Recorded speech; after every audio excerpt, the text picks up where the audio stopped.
ॐ विष्णुपदाय कृष्णपृष्ठाय भूतले श्रीमते भक्तिवेदान्त स्वामिनिति नामिने। नमस्ते सरस्वती देवी गौरवाणी प्रचारिणी निर्विशेष शून्यवादी पाश्चात्य देशतारिणी। जय श्री कृष्ण चैतन्य प्रभु नित्यानंदा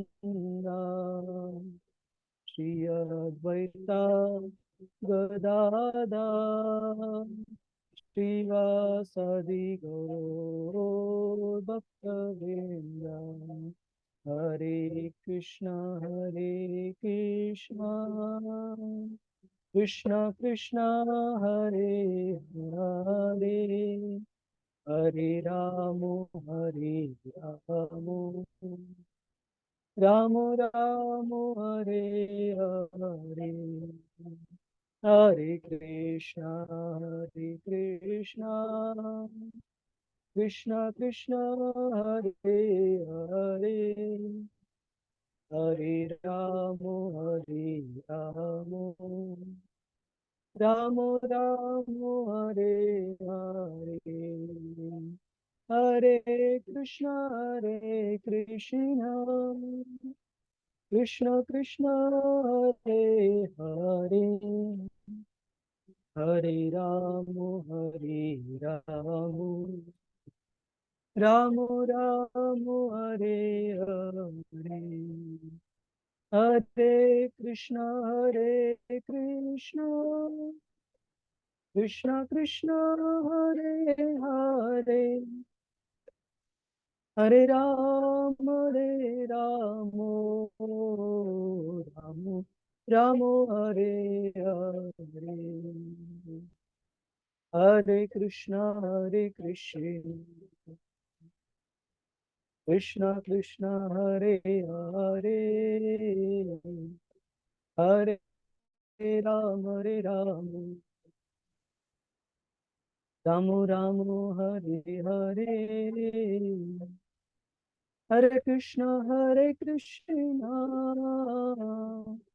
कृष्ण कृष्ण हरे हरे हरे राम राम राम हरे हरे हरे कृष्ण कृष्ण कृष्ण हरे हरे हरे राम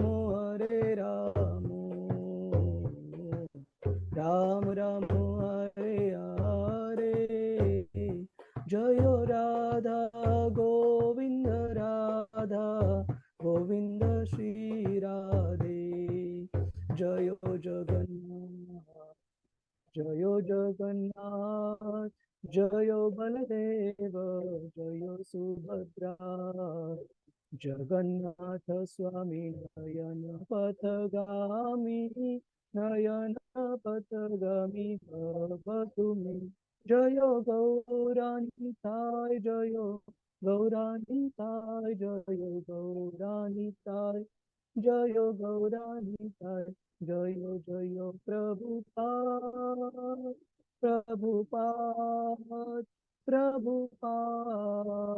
प्रभुपाद जय जय गुरुदेव गुरुदेव गुरुदेव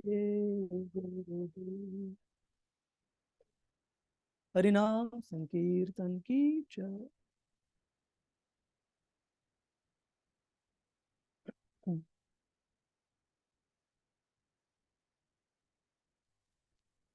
ओम नमो भगवते वासुदेवाय ओम नमो भगवते वासुदेवाय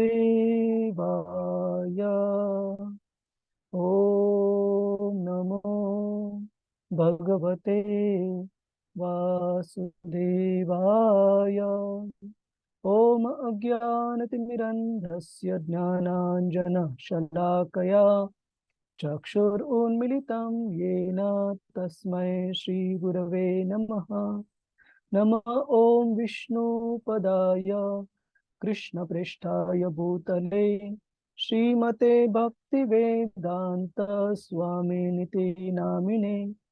नमस्ते सरस्वते देवे गौरवाणी प्रचारिणे निर्विशेष शून्यवादी पाश्चात्य देश तारिणे। जय श्री कृष्ण चैतन्य प्रभु नित्यानंद श्री अद्वैत गदाधर श्रीवास आदि गौर भक्त वृंद। हरे कृष्णा कृष्णा कृष्णा हरे हरे, हरे राम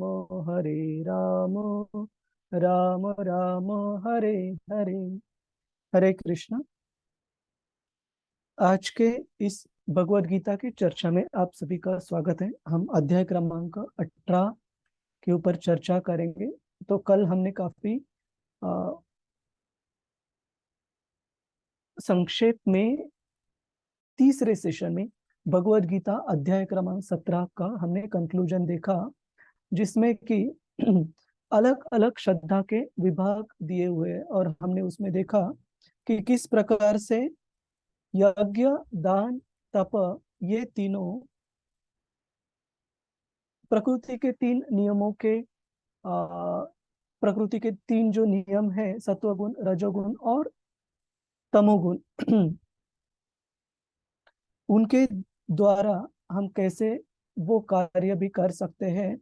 और उसके साथ साथ हमने हमारे मन शरीर की तपस्या के बारे में भी चर्चा की।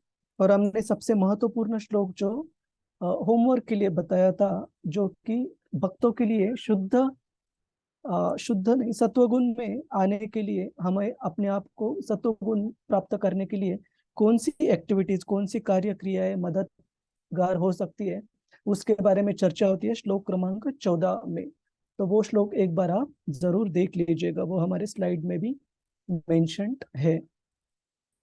तो अभी हम 18वें अध्याय को शुरुआत करते हैं। और जैसे हमने पहले कहा था 17वां अध्याय शुरू करते वक्त, और श्रील प्रभुपाद जी 18वें अध्याय के पहले श्लोक के तात्पर्य में भी बताते हैं कि भगवत गीता एज सच खत्म होती है 17वें अध्याय में ही। अर्जुन के जो भी कुछ प्रश्न थे भगवान कृष्ण के लिए, उसके उत्तर भगवान कृष्ण ने 17वें अध्याय तक ही पूरे अर्जुन को बता दिए। लेकिन जिस प्रकार से द्वितीय अध्याय में भगवान कृष्ण पूरे गीता का सार बताते हैं, उसमें कर्म योग का वर्णन आता है, ध्यान योग का वर्णन आता है और बहुत ही संक्षिप्त मात्रा में संक्षेप में भक्ति योग का भी वर्णन आता है द्वितीय अध्याय में। उसी प्रकार से भगवत गीता के इस 18वें अध्याय में भगवत गीता के जो भी मुख्य मुद्दे भगवान कृष्ण ने बताए उपदेश के रूप में अर्जुन को, उन सारे मुद्दों का ओवरव्यू या समरी सारांश भगवान कृष्ण 18वें अध्याय में यहाँ पर बता रहे हैं। तो हम आज की चर्चा सत्र में कुछ कुछ जगह पर आपको पूछेंगे भी कि ये जो मुद्दा अर्जुन भगवान को पूछ रहे हैं, ये मुद्दा भगवत गीता में पहले कहाँ पर इस पर चर्चा हुई है और भगवान कृष्ण की टिप्पणी क्या रही है उस मुद्दे पर, ये भी हम चर्चा करेंगे। और ये काफी बड़ा अध्याय है, काफी लंबा अध्याय है। इनफैक्ट भगवत गीता का सबसे लंबा अध्याय क्रमांक 18 ही है। इसके बाद आता है अध्याय क्रमांक 2, जो कि गीता का सार है। तो अध्याय क्रमांक 18 में टोटल 78 आई होप ये श्लोक क्रमांक करेक्ट है, 78 श्लोक 78 श्लोक है सब मिलाकर 18वें अध्याय में। और इन श्लोकों में भगवान कृष्ण शुरू में अर्जुन की जो प्रश्न है त्याग और संन्यास के ऊपर, उसके उत्तर में कर्मयोग के ऊपर भगवान कृष्ण चर्चा करते हैं। और फिर भगवान कृष्ण चर्चा करते हैं कि अलग अलग उसी कर्मयोग की चर्चा पर अलग अलग जो भक्ति के अनुकूल भक्ति में प्रगति होने के लिए जो कुछ कार्य है, यज्ञ, दान, तप, उनको कभी भी किसी भी फिलोसॉफी या तत्वज्ञान के उपरोध में त्याग नहीं करना चाहिए। केवल ही कार्य या कार्य के फलों का त्याग करना चाहिए जो कि हमें इस भौतिक जीवन में कर्म बंधन में बंधन बना सकते हैं। लेकिन जो आध्यात्मिक प्रगति के कार्य हैं, उनका किसी भी स्तर पर किसी भी व्यक्ति ने, चाहे वो ब्रह्मचारी, गृहस्थ, वानप्रस्थ या फिर वर्णाश्रम धर्म में सबसे उच्च स्तर पर जो व्यक्ति है, एक सन्यासी, उसने भी इन कार्यों का, जो कि भक्ति में प्रगति करने के लिए, आगे बढ़ने के लिए मदद करते हैं, उनका कभी त्याग नहीं करना चाहिए। और भगवत गीता के इस 18वें अध्याय में भगवान कृष्ण कौन सही रूप में करता है, किन सारे इन्फ्लुएंसेस, किन सारे मुद्दों के आधार पर एक किसी कार्य के हमें नतीजे प्राप्त होते, एक किसी कार्य का हमें फल प्राप्त होता, चर्चा करते हैं, जिनसे कार्य फल तय किया जाता है। और आपको ये, आपने शायद पढ़ा होगा, पढ़ाई भी की होगी, अचरज होगा कि इन 5 मुद्दों में से हमारे जीव के हाथ में कितने हैं? केवल और केवल एक ही मुद्दा है। इसका मतलब है ये नहीं कि हमारे हाथ में कुछ नहीं है। हमारे हाथ में जो हमारे प्रयत्न है, जो हमारे प्रयास हैं, जिसे इंग्लिश में एंडेवर कहते हैं, वो पूरी तरीके से हाथ में है। बाकी जो 4 मुद्दे हैं जिनके ऊपर किसी भी कार्य का फल अवलंबन होता है, फल तय किया जाता है, वो हमारे हाथ में नहीं है।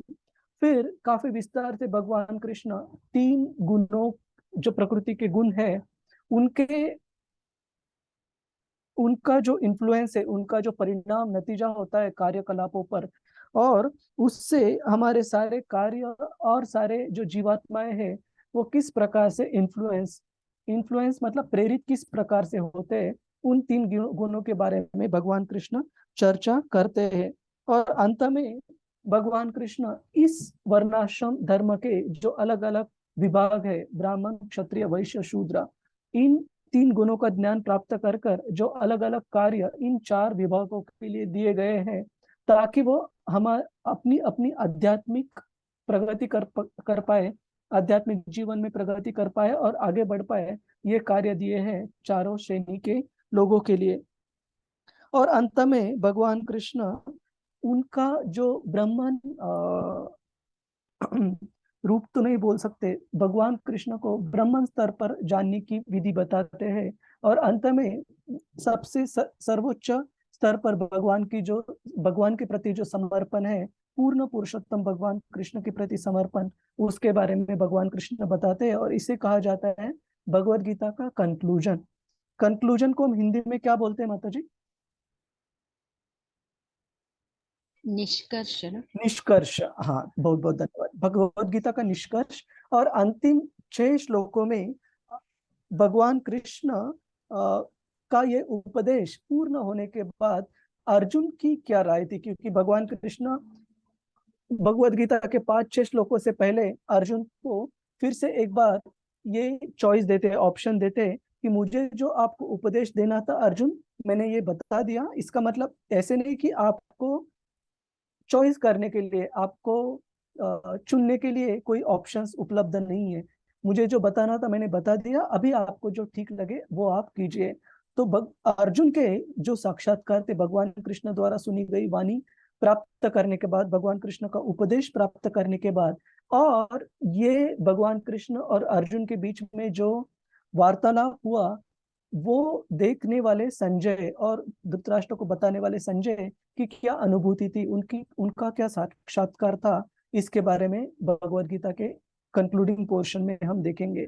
और अंत में संजय धृतराष्ट्र को ये क्लियर कर देते, ब्लैक एंड व्हाइट, सीधे सीधे तरीके से बता देते हैं कि जहाँ पे भगवान कृष्ण हो और उनके परम शिष्य अर्जुन हो, वहां पर 4 चीजें होती है, तो उसमें पांडवों के पराभव होने की कोई भी संभावना वहां पर बिल्कुल नहीं है। तो इसके साथ साथ ये गीता का उपदेश कंक्लूड होता है।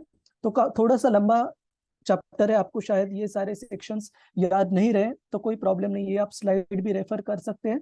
और अंत में हम चर्चा के द्वारा भी इन सारे सेक्शंस की जो लिंक है उस पर चर्चा करने की कोशिश करेंगे। तो हमने तीसरी इकाई जब हमारी भगवत गीता की शुरू हुई थी, माफ कीजिएगा आज की स्लाइड्स इंग्लिश में, तो रजनी माता जी से रिक्वेस्ट कर कर ये स्लाइड्स हम आपको हिंदी में भी अनुवाद करके आपको शेयर करेंगे। तो इकाई क्रमांक 3 जो कि अध्याय क्रमांक 13 से लेके अध्याय क्रमांक 18 तक चलती है, उसमें हमने बताया था कि इसमें भौतिक जीवन से, भौतिक प्रकृति से हमें अपने आप को कैसे बाहर निकालना है, इसके बारे में काफी विस्तार से चर्चा की हुई है। और ये बाहर निकालने की जो विधि, जो पद्धति है, उस पर भगवान कृष्ण 3 गुणों का काफी विस्तार से चर्चा कर कर 13वें और 14वें अध्याय में प्रकृति के 3 गुणों के बारे में, 3 गुणों के बारे में चर्चा कर कर अच्छे से बताते हैं कि किस प्रकार से इस भौतिक जगत को, जिसको एक अश्वत्थ पेड़ के रूप में उपमा दी गई है, उससे बाहर कैसे निकलना है। फिर भगवान कृष्ण पुरुषोत्तम योग के बारे में बताते हैं कि इस भौतिक जगत में कैसे भगवान और जीवात्मा, इनका, जीवात्मा को एक भगवान का अंश के रूप में देखकर और भगवान की पूरी तरह से सेवा में जुड़कर उनकी उनका ज्ञान प्राप्त कर कर वेदों से हम कैसे जोड़ सकते हैं। और अंत में भगवान के इच्छा के अनुरूप अगर हमारे कार्य रहेंगे, तो वो कार्य हमें कैसे जीवन में सर्वश्रेष्ठ परिपूर्णता हासिल करने के लिए मदद कर सकते हैं, इसके बारे में हमने चर्चा की पुरुषोत्तम योग में।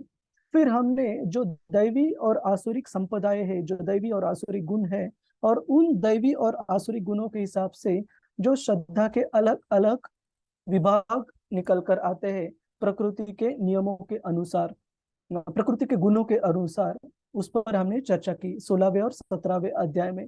और अभी 18वें अध्याय में गीता का पूरा जो ओवरव्यू है, जो सारांश है, वो उस पर हम चर्चा करने जा रहे हैं। तो इस अध्याय के अंत में हम देखेंगे कि भगवत गीता के 18वें अध्याय की महत्वपूर्ण श्लोक कौन से हैं। और वैसे तो बहुत सारे श्लोक हैं महत्वपूर्ण, लेकिन जो भक्ति शास्त्री के लिए जो श्लोक बताए गए हैं याद करने के लिए, वो भगवत गीता के अंतिम विभाग से है, 18वें अध्याय के अंतिम विभाग से। मेरे ख्याल से श्लोक क्रमांक 54, 55, 65, 66 और श्लोक क्रमांक और एक है, इतना ही है। इतना ही है ना। हाँ, तो ये हाँ। 4 श्लोक है, 54, 55, 65 और 66। और हम श्रील प्रभुपाद जी द्वारा दिए गया तात्पर्य सबसे पहले श्लोक का 18वें अध्याय में, वो भी काफी विस्तार से देखेंगे। इस पर हमने पहले चर्चा की थी कि किसी भी अध्याय में श्रील प्रभुपाद जी का तात्पर्य पहले श्लोक का और आखिरी श्लोक का काफी ध्यान से पढ़ना चाहिए, समझना चाहिए। क्योंकि पहले श्लोक के तात्पर्य में श्रील प्रभुपाद जी 2 चीजें बताते हैं, पिछले अध्याय की और इस अध्याय की जो लिंकेज है, जो लिंक है, और इस मतलब अध्याय का आने वाले जो भी श्लोक है, उनका ओवरव्यू, उनका सारांश भी श्रील प्रभुपाद जी काफी अच्छे से बताते हैं। तो ये पहले श्लोक का तात्पर्य बहुत बहुत महत्वपूर्ण है। और श्रील प्रभुपाद जी के जीवन से हम जो भगवान कृष्ण 65 और 66, 18वें अध्याय के अंत में भगवत गीता में समर्पण, भगवान के समर्पण के अलग अलग पहलू बताते हैं। और वो उन पहलुओं का हम अभ्यास करने की कोशिश करेंगे श्रील प्रभुपाद जी के खुद के जीवन चरित्र से। और एक भक्त की भगवान को समर्पण करते वक्त सेवा का भाव क्या होना चाहिए, उस पर हम चर्चा करेंगे। और भगवान कृष्ण के समर्पण में एक आध्यात्मिक गुरु प्राप्त करने की, आध्यात्मिक गुरु स्वीकार करने की विधि का क्या महत्व है, उसके ऊपर भी हम चर्चा करेंगे।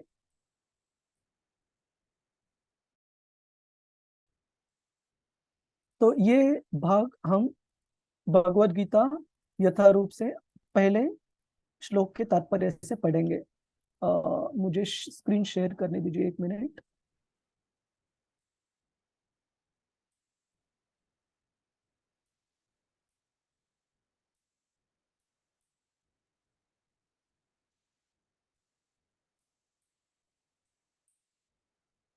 और इस अध्याय का जो शीर्षक दिया गया है, परफेक्शन ऑफ रिनाउंसिएशन, संन्यास की सिद्धि। तो इस संन्यास क्या है, इसके बारे में भी हम चर्चा करेंगे।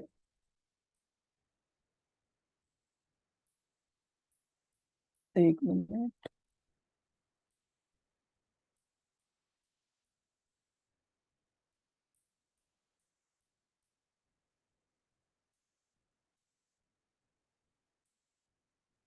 ठीक है, ये पूरा पहला पैराग्राफ ही हम यहाँ पर पढ़ेंगे। कोई पढ़ना चाहेगा? प्रभु मैं बोलूं? हरे वंदना माता जी, वंदना माता जी, यस वंदना माता जी। हरे कृष्ण प्रभु जी, दंडवत प्रणाम प्रभु जी। जी, दंडवत माता जी। तात्पर्य से प्रभु जी, हाँ। वास्तव में भगवत गीता 17 अध्यायों में ही समाप्त हो जाती है। 18वां अध्याय तो पूर्व विवेचित विषयों का पूरक संक्षेप है। प्रत्येक अध्याय में भगवान बल देकर कहते हैं कि भगवान की सेवा ही जीवन का चरम लक्ष्य है। इसी विषय को इस 18वें अध्याय में ज्ञान के परम गुह्य मार्ग के रूप में संक्षेप में बताया गया है। प्रथम 6 अध्यायों में भक्ति योग पर बल दिया गया। योगी नामपि सर्वेशा, समस्त योगियों में से जो योगी अपने अंतर में सदैव मेरा चिंतन करता है वह सर्वश्रेष्ठ है। अगले 6 अध्यायों में शुद्ध भक्ति, उसकी प्रकृति तथा कार्यों का विवेचन है। अंत में 6 अध्यायों में ज्ञान, वैराग्य, अपरा तथा परा प्रकृति के कार्यों और भक्ति का वर्णन है। निष्कर्ष रूप में यह कहा गया है कि सारे कार्यों को परमेश्वर से युक्त होना चाहिए, जो ओम तत्सत शब्दों से प्रकट होता है, और ये शब्द परम पुरुष विष्णु के सूचक हैं। भगवत गीता के 3 खंड से यही प्रकट होता है कि भक्ति ही एकमात्र जीवन का चरम लक्ष्य है। पूर्ववर्ती आचार्यों तथा ब्रह्म सूत्र या वेदांत सूत्र का उदाहरण देकर इसकी स्थापना की गई है।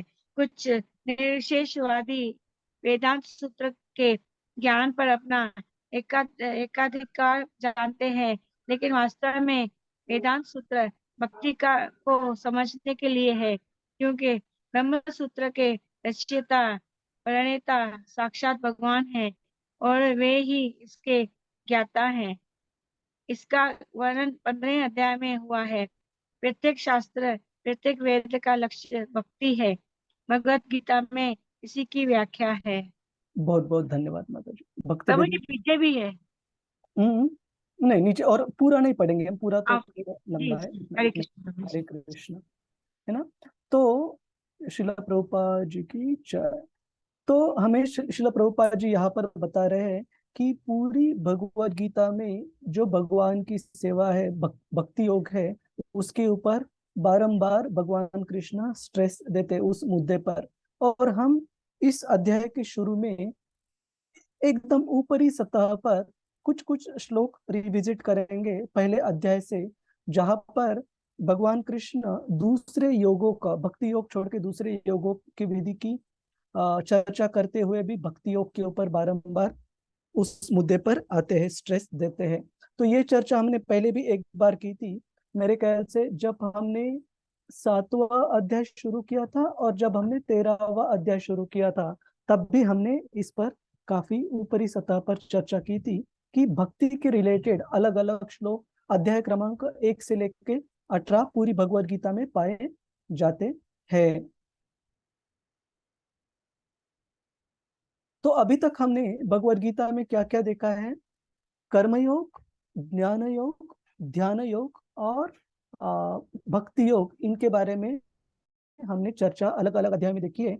और अलग अलग वर्णाश्रम धर्म के जो भी नियम है, जो भी कर्तव्य है, और स्पेसिफिकली ये 18वें अध्याय में भी आपको वर्णाश्रम धर्म के अलग अलग विभागों के जो कर्तव्य है, उसके ऊपर भी काफी विस्तार से चर्चा आपको देखने को मिलेगी। प्रकृति के 3 जो गुण है, प्रकृति के 3 जो गुण है, उसके बारे में भी हमने काफी विस्तार से चर्चा की इकाई क्रमांक 3 में, अध्याय क्रमांक 13 से लेके 17 तक।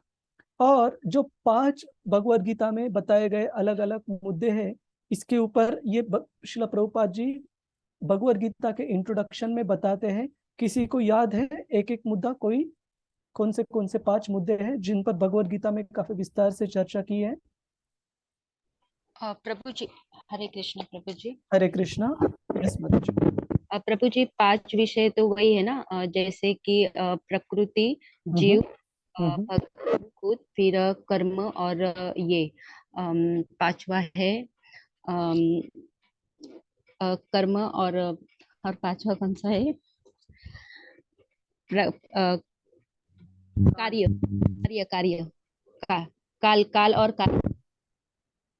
हरे कृष्णा हरे कृष्णा।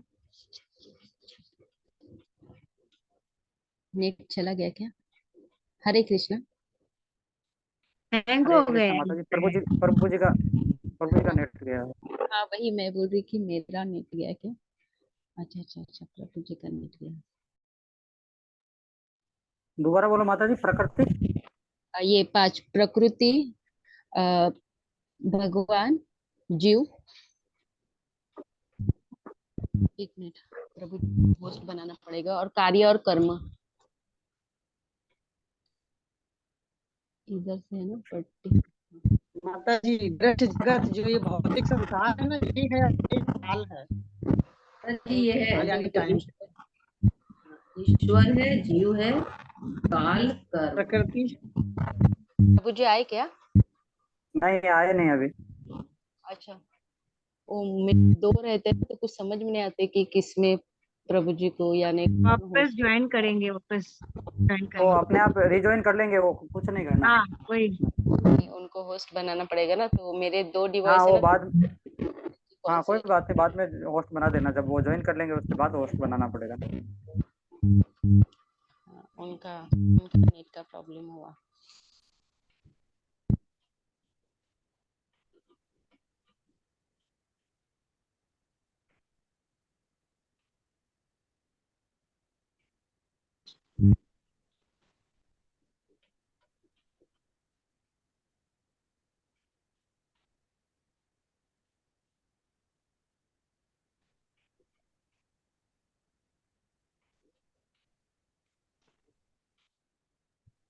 भगवत गीता के पेज नंबर 7 पे है माता जी इसका।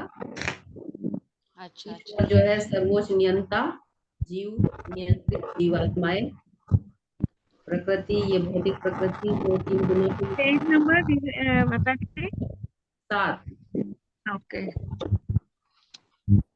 काल समस्त ब्रह्मांड की कालावधि या प्रकृति का प्राकट्य। कर्म यानी कार्यकलाप की भी व्याख्या। पेज नंबर 7 ना माता जी। जी प्रभु जी को कॉल करूँ क्या? हरे कृष्णा पूनम माता।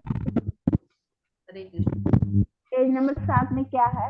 गीता के ये जो अभी प्रभु जी ने पूछे ना 4 5 बोला विषय की जो बात कर रहे थे प्रभु जी, मेरे को वो आवाज 5 नहीं।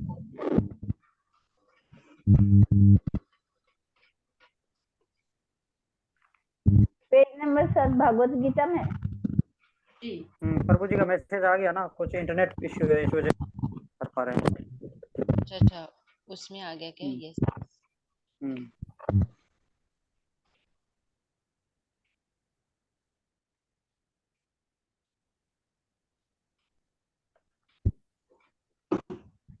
भगवत गीता की विषय वस्तु में 5 मूल सत्यों का ज्ञान निहित है।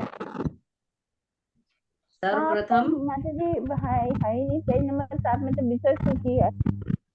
ऊपर है माता जी, यहाँ फिर 6 के एंड में देख लीजिए। ईश्वर के विज्ञान की और फिर जीवों की स्वरूप की गई है। ईश्वर का अर्थ नियंता है और जीवों का अर्थ है नियंत्रित। ईश्वर कौन है? नियंता। और नियंता कौन है? नियंत्रित। जो ईश्वर के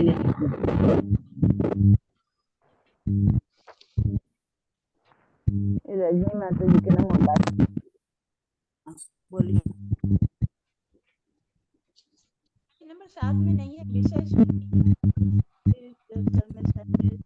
माता जी भूमिका के पेज नंबर 7 पर देखिए।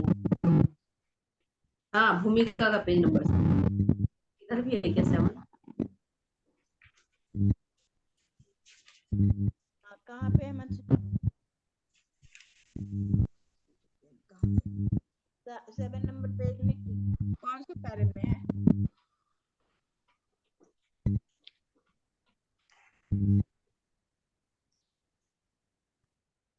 माता जी भगवत गीता पूरे 5 विषय में ही घूमती है ना, तो उसके बारे में है। जैसे कि पहला ईश्वर है, फिर प्रकृति है, फिर जीव है, फिर काल है और फिर समय। इसको पढ़ ले माता जी अपन। प्रभु जी आए, प्रभु जी आए। हरे कृष्णा। माता जी माफ कीजिएगा, ये मेरे बच्चे के हाथ से मॉडेम इंटरनेट का बंद हुआ था तो थोड़ा दिक्कत हो गया। ठीक है, तो हम चर्चा कर रहे थे। One second.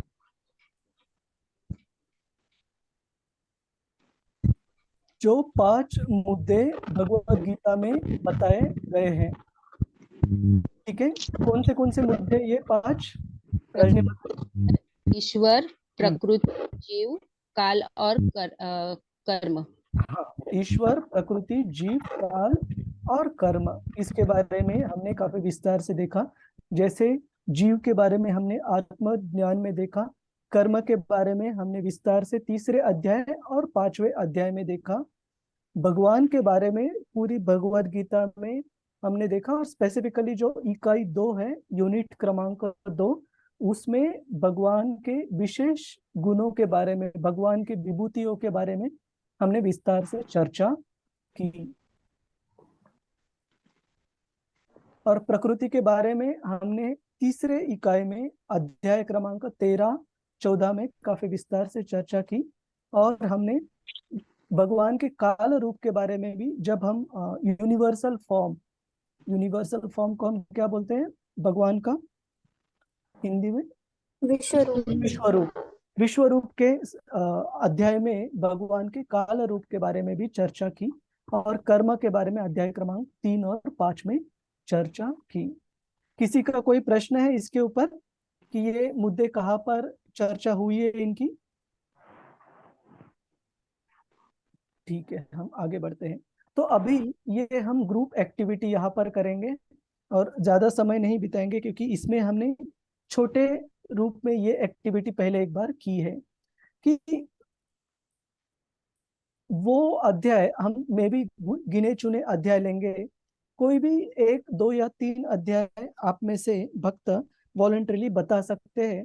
और वो बताने के बाद बाकी भक्तों की लिए ये टास्क रहेगी, ये एक्टिविटी रहेगी कि जो भी अध्याय क्रमांक बताए, जैसे कोई भी अध्याय ले लीजिए, अध्याय क्रमांक 10 किसी ने बताया या अध्याय क्रमांक 15 किसी ने बताया, तो उस अध्याय में भक्ति के रिलेटेड श्लोक या मुद्दा भगवान कृष्ण ने कहाँ बताया है उस पर हमें चर्चा करनी। ये आने वाले स्लाइड्स में ये चीज आपको सारे 17 अध्याय 18 अध्याय के लिए आपको बताई गई है, दी गई है, जो आप आराम से घर पर भी देख सकते हैं। लेकिन यहाँ चर्चा के लिए हम समय के पाबंदी के हिसाब से किन किन गिने चुने अध्यायों पर चर्चा करेंगे। तो कोई अध्याय कोई वॉलंटरीली बताना चाहेगा किस अध्याय पर हम देख सकते हैं श्लोक देखने हैं? तो कोई भी अध्याय बता दीजिए, आपको जो मुश्किल से मुश्किल लगे, जिस पर आपको लगता है कि भक्ति के ऊपर ज्यादा चर्चा नहीं है, उसमें भी भक्ति के रिलेटेड श्लोक भगवान कृष्ण ने दिए हुए हैं। प्रभु जी 4 अध्याय क्रमांक 4, ठीक है, तो हम 4 पर ही पहले चर्चा करते हैं। और किसी को कोई अध्याय सजेस्ट करना है? प्रभु जी 13 अध्याय। 13, ठीक है, हम 2 लेते हैं। ठीक है, यहाँ पर तो चौथे अध्याय में कौन बताना चाहेगा कोई एक श्लोक जो भगवान के भक्ति के और गाइड करता है, भगवान की भक्ति के बारे में वो श्लोक बताया गया है? कोई बता सकता है कोई भी एक श्लोक आपको जो याद है? भगवत गीता को आप रेफर कर सकते हैं आपके सामने। प्रभु जी, परित्राणाय साधु नाम नाथाय संभवामि युगे युगे, यानी भगवान जन्म हर युग में आते हैं अपने भक्तों का उद्धार करने के लिए, दृश्यों का नाश करने के लिए और की स्थापना करने के लिए। हाँ माता जी, तो यहाँ पर 7वें श्लोक में रजनी माता जी ने कोट किया है, नॉट 7वां, 8वां, परित्राणाय साधूनां विनाशाय च दुष्कृताम, कि भगवान अपने भक्तों की, साधुओं की रक्षा करने के लिए अवतरित होते हैं। तो ये भक्ति की महिमा को दिखाता है। उसी प्रकार से इसमें काफी श्लोक है, और कोई बता सकता है और कौन सा श्लोक है? हरे प्रभु जी Krishna 34 one by one. Deepti माता जी। हरे कृष्ण प्रभु जी, दंडवत प्रणाम। दंडवत। प्रभु जी, नयनशाला जन्म कर्म च मे दिव्यम एवं यो वेत्ति तत्वतः, अगर कोई भगवान को तत्व से जानता है तो उनका उद्धार हो जाता है प्रभु जी। हाँ, ये बहुत विशेष श्लोक है 4थे अध्याय में से, कि भगवान के आविर्भाव को और उनके कार्यकलापों को जो दिव्य रूप में जानता है, उस व्यक्ति को इस भौतिक जगत में मृत्यु के बाद फिर से आना नहीं होता, उसको भगवत धाम प्राप्ति होती है। ठीक है, और कौन सा श्लोक है करिश्मा माता जी? हरे कृष्ण। हरे कृष्ण प्रभु जी, ये 24वां श्लोक जो है, ब्रह्मा हवि ब्रह्म अग्नो ब्रह्मणाहुतम ब्रह्म तेन गंतव्यम ब्रह्म कर्म समाधिना। ट्रांसलेशन पढ़िए। ये जो व्यक्ति कृष्ण भावनामृत पे पूर्णतः लीन रहता है, उसके योगदान के कारण अवश्य ही भगवत धाम की प्राप्ति होती है, क्योंकि उसमें हवन आध्यात्मिक होता है और हवि भी आध्यात्मिक होती है। बहुत बहुत धन्यवाद माता जी। ये भी भक्ति के बारे में श्लोक है, और अध्याय की जो शुरू के 2 श्लोक है उसमें ही भगवान कृष्ण गुरु शिष्य परंपरा के बारे में बता रहे हैं, कि ये जो भक्ति का ज्ञान है ये गुरु शिष्य परंपरा में चलता आ रहा है, और बीच में ये गुरु शिष्य परंपरा ब्रेक होने के लिए, डिसिप्लिक सक्सेशन ब्रेक होने की वजह से, मैं ये गुरु शिष्य परंपरा है अर्जुन फिर से तुम्हारे साथ मैं शुरू कर रहा हूँ। और क्यों शुरू कर रहा हूँ? क्योंकि तुम मेरे भक्त हो और मेरे प्रिय मित्र हो, सखा हो। तो यहाँ पर भी भगवान कृष्ण एक भक्त के विशेष स्तर के बारे में चर्चा कर रहे हैं, है ना। मैं भी 1-2 श्लोक हम और लेंगे 4थे अध्याय से, जो कि भक्ति की तरफ इशारा कर रहे हैं भगवान कृष्ण। आरती माता जी, हरे कृष्ण। हरे कृष्णा प्रभु जी। प्रभु जी, ये 34 श्लोक जो है उसमें तद्विपातेन पर प्रश्नेन सेवया उपदेक्ष्यन्ति ते ज्ञानम ज्ञानिनः तत्त्वदर्शिनः, इसमें तो बताया गया है कि भक्ति में हम एक्चुअली पहुंच कैसे सकते हैं, क्योंकि हम गुरु के पास जाएंगे। गुरु शिष्य परंपरा का भी जो स्टार्टिंग में इस अध्याय की शुरू में पहले और दूसरे श्लोक में कहा गया है कि ये जो गुरु शिष्य परंपरा चली आ रही थी बीच में टूट गई, तो फिर सा कालीन महता। तो इसके बाद ये इस वाले में ये बताया गया है कि गुरु के पास अगर हम जाते हैं और सत्य जानने का प्रयास करते हैं तो उन्होंने, क्योंकि वो तत्वदर्शी होते हैं, तो इसलिए वो हमें ज्ञान प्रदान कर सकते हैं। जब हम ज्ञान प्राप्त कर लेंगे भक्ति की तरफ अग्रसर हो पाएंगे। हरे तो कृष्ण। इस श्लोक में, 34वें श्लोक में, एक गुरु को कैसे समर्पण करना चाहिए और किस प्रकार से नम्रता से उनकी शरण में जाके उनकी सेवा कर कर हम आध्यात्मिक ज्ञान को प्राप्त कर सकते हैं, ये यहाँ पर बताया है। और ये भी श्लोक बहुत बहुत महत्वपूर्ण है। हरे कृष्ण। मन से और में भी हम एक मुद्दा यहाँ पर और लेंगे। हरे कृष्णा प्रभु जी, एक 41 यस माता जी, कम अगेन। 41 श्लोक 41, एक मिनट देखता हूँ मैं। 41, योग संन्यस्त कर्माणं ज्ञान संचिन्न संशयम् आत्मवंतं न कर्माणि निबंधन्ति धनंजय। बहुत बहुत सही। आप इसका अनुवाद पढ़िए एक बार हिंदी में। जो व्यक्ति अपने कर्म फलों का परित्याग करते हुए भक्ति करता है और जिसके संशय दिव्य ज्ञान द्वारा विनिष्ट हो चुके होते हैं, वही वास्तव में आत्मपरायण है। हे धनंजय, वह कर्मों के बंधन से नहीं बंधता। हरे कृष्णा। धन्यवाद, धन्यवाद शशि माता जी। और एक हम भक्त को यहाँ पर मौका देंगे। पूनम बिंदल माता जी, आप कुछ शेयर करना चाहती थी? कृष्णा प्रभु जी, दंडवत प्रणाम। धन्यवाद माता जी। प्रभु जी, इसका 11वां श्लोक भी है, ये यथा माम प्रपद्यन्ते तान् तथैव भजाम्यहम् मम वर्तम अनुवर्तन्ते मनुष्यः पार्थ सर्वशः।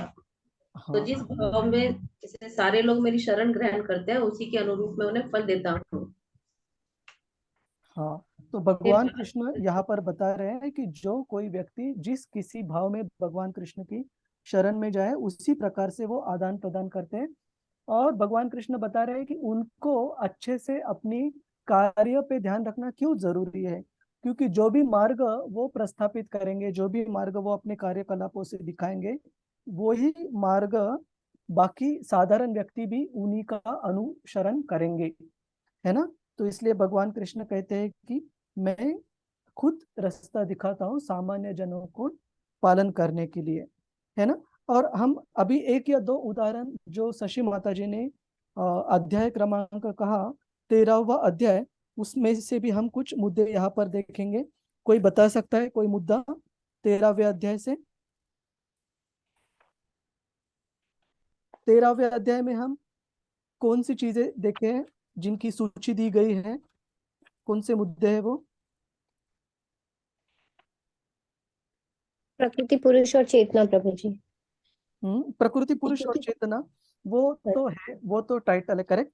लेकिन काफी लंबी लिस्ट दी गई है प्रभु जी भक्तों के गुण। हरे कृष्ण प्रभु जी। क्षेत्र, क्षेत्रज्ञ, प्रकृति, पुरुष, ज्ञेय के बारे में। हाँ, ये तो 6 चीजें जो अर्जुन ने भगवान कृष्ण को प्रश्न पूछे थे और उसका उत्तर अर्जुन ने दिया था, वो है। और हम इसमें अलग अलग जो ज्ञान किसे कहा जाता है, इसके भी अलग अलग मुद्दे भगवान कृष्ण यहाँ पर बताते हैं, है ना। श्लोक क्रमांक 8 से लेके श्लोक क्रमांक 12, ठीक है। हरे कृष्णा प्रभु जी। हाँ, दंडवत प्रणाम। धन्यवाद प्रभु जी, ये चैप्टर 13 के अंदर ये जो श्लोक क्रमांक 27 एंड 30 एंड 21, 3.27 में chapter number 3.27, 13.30 and 13.21 and also 14.19, ये चारों जो श्लोक हैं वो एक ही चीज को बताते हैं कि जो प्रकृति है वो ही रिस्पॉन्सिबल है हमारे सुख और दुख के लिए। हाँ, लेकिन हम यहाँ पर वो श्लोक देख रहे हैं प्रगति माता जी, जो कि इस अध्याय से भक्ति की महत्व बता रहे हैं, ठीक है। तो हाँ, हमारा कहने का मुद्दा है कि हर एक अध्याय में, कितना भी टेक्निकल अध्याय क्यों ना हो, किसी भी दूसरे प्रकार के योग के बारे में, चाहे वो ध्यान योग हो, ज्ञान योग हो या कर्म योग के बारे में चर्चा क्यों नहीं हो रही हो, भगवान कृष्ण भक्ति और भक्ति के गुणों के बारे में विश्लेषण से चर्चा करते हैं, है ना। जी प्रभु जी। जी प्रभु जी, चैप्टर 12 के 8 श्लोक में एंड मैया वेश मनो ये मान, ये जो दोनों श्लोक हैं, ये तो पूरा चैप्टर ही भक्ति योग का ही है। पर्टिकुलरली इन दोनों में मतलब समर्पण बता रहे हैं कि भगवान किनके पास ज्यादा विशेष रहते हैं। हाँ माता जी, तो हमने आज की चर्चा के लिए यहाँ पर 2 अध्याय चुनने के लिए कहे थे। तो रजनी माता जी ने 4था अध्याय चुना था और शशि माता जी ने 13वां अध्याय चुना है। तो हम 13वें अध्याय में से ऐसे श्लोक ढूंढने की कोशिश कर रहे हैं जहां पर भी भक्ति के महत्व के बारे में हम जान सकते हैं। जैसे आप 13वें अध्याय में अगर 19वां श्लोक अगर आप देखोगे, कोई उसका अनुवाद पढ़ सकता है? जी प्रभु जी। हरे कृष्णा प्रभु जी। हरे कृष्णा। श्लोक पढ़ना? नहीं, अनुवाद पढ़िए 19वें श्लोक का। जो हरे कृष्णा, जो मित्रों तथा शत्रुओं के लिए समान है, जो मान तथा अपमान, शीत तथा गर्मी। 13वें अध्याय के बारे में, 13वां अध्याय 19वां श्लोक।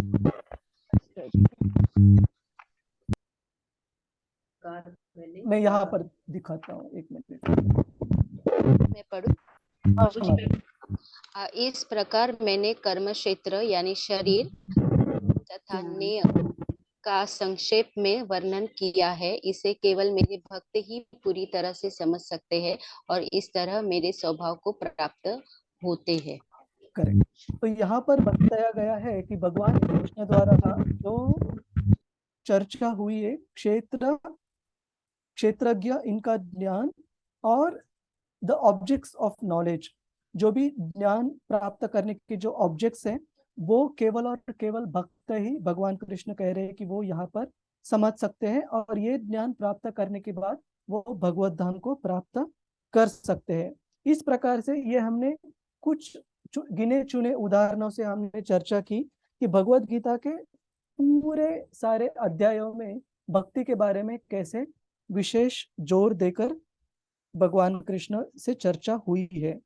इसी प्रकार से आप अगर ये स्लाइड्स भी आगे देखोगे तो उसमें 1 से लेके 18वें अध्याय तक सारे जो महत्वपूर्ण श्लोक हैं भक्ति के और गाइड करने वाले, उनकी सूची दी गई है।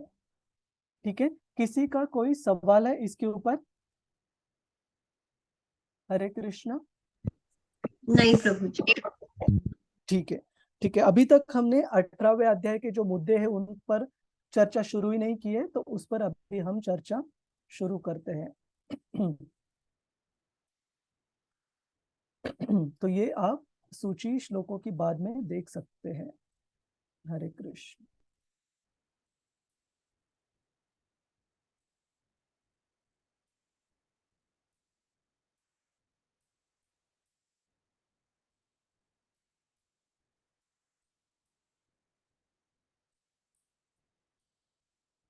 तो ये शिला प्रभुपाद जी द्वारा एक पर्पोर्ट में से हमने एक हिस्सा यहाँ पर लिया है, जहाँ के शिला प्रभुपाद जी बताते हैं कि किसी को भी अगर आध्यात्मिक ज्ञान प्राप्त करना है तो उसका सरल जो मार्ग है वो भगवान के शुद्ध भक्तों से भगवान के बारे में ज्ञान प्राप्त करना, सुनने की क्रिया से। और शिला प्रभुपाद जी इस तात्पर्य में बताते हैं कि कोई भी भक्त शांत चित्त से भगवान के रूप में तभी सुन सकता है अगर वो अपने मन में शुद्ध है, और कोई भी व्यक्ति मन में तभी शुद्धिकरण ला सकता है अगर वो अपने जो कार्यकलाप है उसमें शुद्धता रखता है। और कोई भी व्यक्ति कार्यकलापों में शुद्धता तभी रख सकता है अगर हम जो हमारी नियमित जो कार्य है, eating, sleeping, meeting and defending, आहार, निद्रा, भय, मैथुनम, ये सारे जो हमारे हैबिट्स है, ये सारे हमारे जो आदतें हैं, इसमें अगर हम नियमन लाएंगे और भक्ति के नियमों के अनुसार इनको हम कार्य को करेंगे तो ही हम हमारे जो कार्य है उसमें शुद्धता लेके आ सकते हैं। तो भगवान के बारे में अगर हमें अच्छे से समझना है, जानना है, तो जीवन में नियमन बहुत जरूरी है। और हमारे ये जो कार्य है अलग अलग, हमारे शरीर को हट्टा कट्टा और चलता रखने के लिए वो कार्य भी हमें नियमन में लाने चाहिए, भक्ति के हिसाब से करने चाहिए, तभी भगवान को हम अच्छे से उनके बारे में सुन पाएंगे और समझ पाएंगे। तो आज की चर्चा को 18वें अध्याय को अभी शुरुआत करते हैं हम। इसकी अभी तक हमने जो बैकग्राउंड था वो देखा 18वें अध्याय का, शिला प्रभुपाद जी के जो तात्पर्य है पहले श्लोक के ऊपर, उसके ऊपर ही अभी हम चर्चा कर रहे थे। तो 18वें अध्याय में सबसे पहले श्लोक में अर्जुन ने यहाँ पर प्रश्न पूछा है।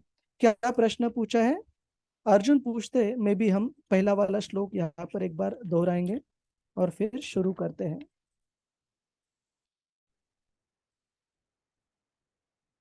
कोई श्लोक पढ़ना चाहेगा ऐसे भक्त जिन्होंने अभी तक कुछ पढ़ा नहीं है, कहा नहीं है? प्रगति श्री माता जी, हरे कृष्णा, आप पढ़ना चाहेंगी पहला श्लोक? हरे कृष्णा प्रभु जी, दंडवत प्रणाम। जी प्रभु जी। हाँ। अर्जुन उवाच संन्यासस्य महाबाहो तत्त्वमिच्छामि वेदितुम् त्यागस्य च ऋषिकेश पृथक् क्लेशीनिषूदनः। अर्जुन ने कहा, हे महाबाहो, मैं त्याग का उद्देश्य जानने का इच्छुक हूँ, और हे केशी निषूदन, हे ऋषिकेश, मैं त्यागमय जीवन संन्यास आश्रम का भी उद्देश्य जानना चाहता हूँ। हरे कृष्ण प्रभु जी, तात्पर्य भी पढ़ना है? नहीं माता जी, हम तात्पर्य पे चर्चा करेंगे, है ना? तो अर्जुन यहाँ पर वही प्रश्न पूछ रहे हैं जो उन्होंने भगवद गीता में एक बार पहले भी इस पर चर्चा हुई है अर्जुन और कृष्ण के बीच में, कि अर्जुन यहाँ पर पूछ रहे हैं, हे प्रभु, आप मुझे त्याग और कर्म संन्यास, इनके संन्यास, इनके बारे में कृपया बताइए, त्याग क्या होता है और संन्यास क्या होता है। तो यहाँ पर एक प्रश्न है आप सभी के लिए कि अर्जुन ने क्या ऐसे ही प्रश्न भगवत गीता में पहले कभी पूछा है, और अगर पूछा है तो अराउंड कौन से एपिसोड में, भगवत गीता के कौन से विभाग में इस पर चर्चा हुई है। प्रभु जी you can raise your hand, you can, so that Poonam Bindal माता जी। यस माता जी।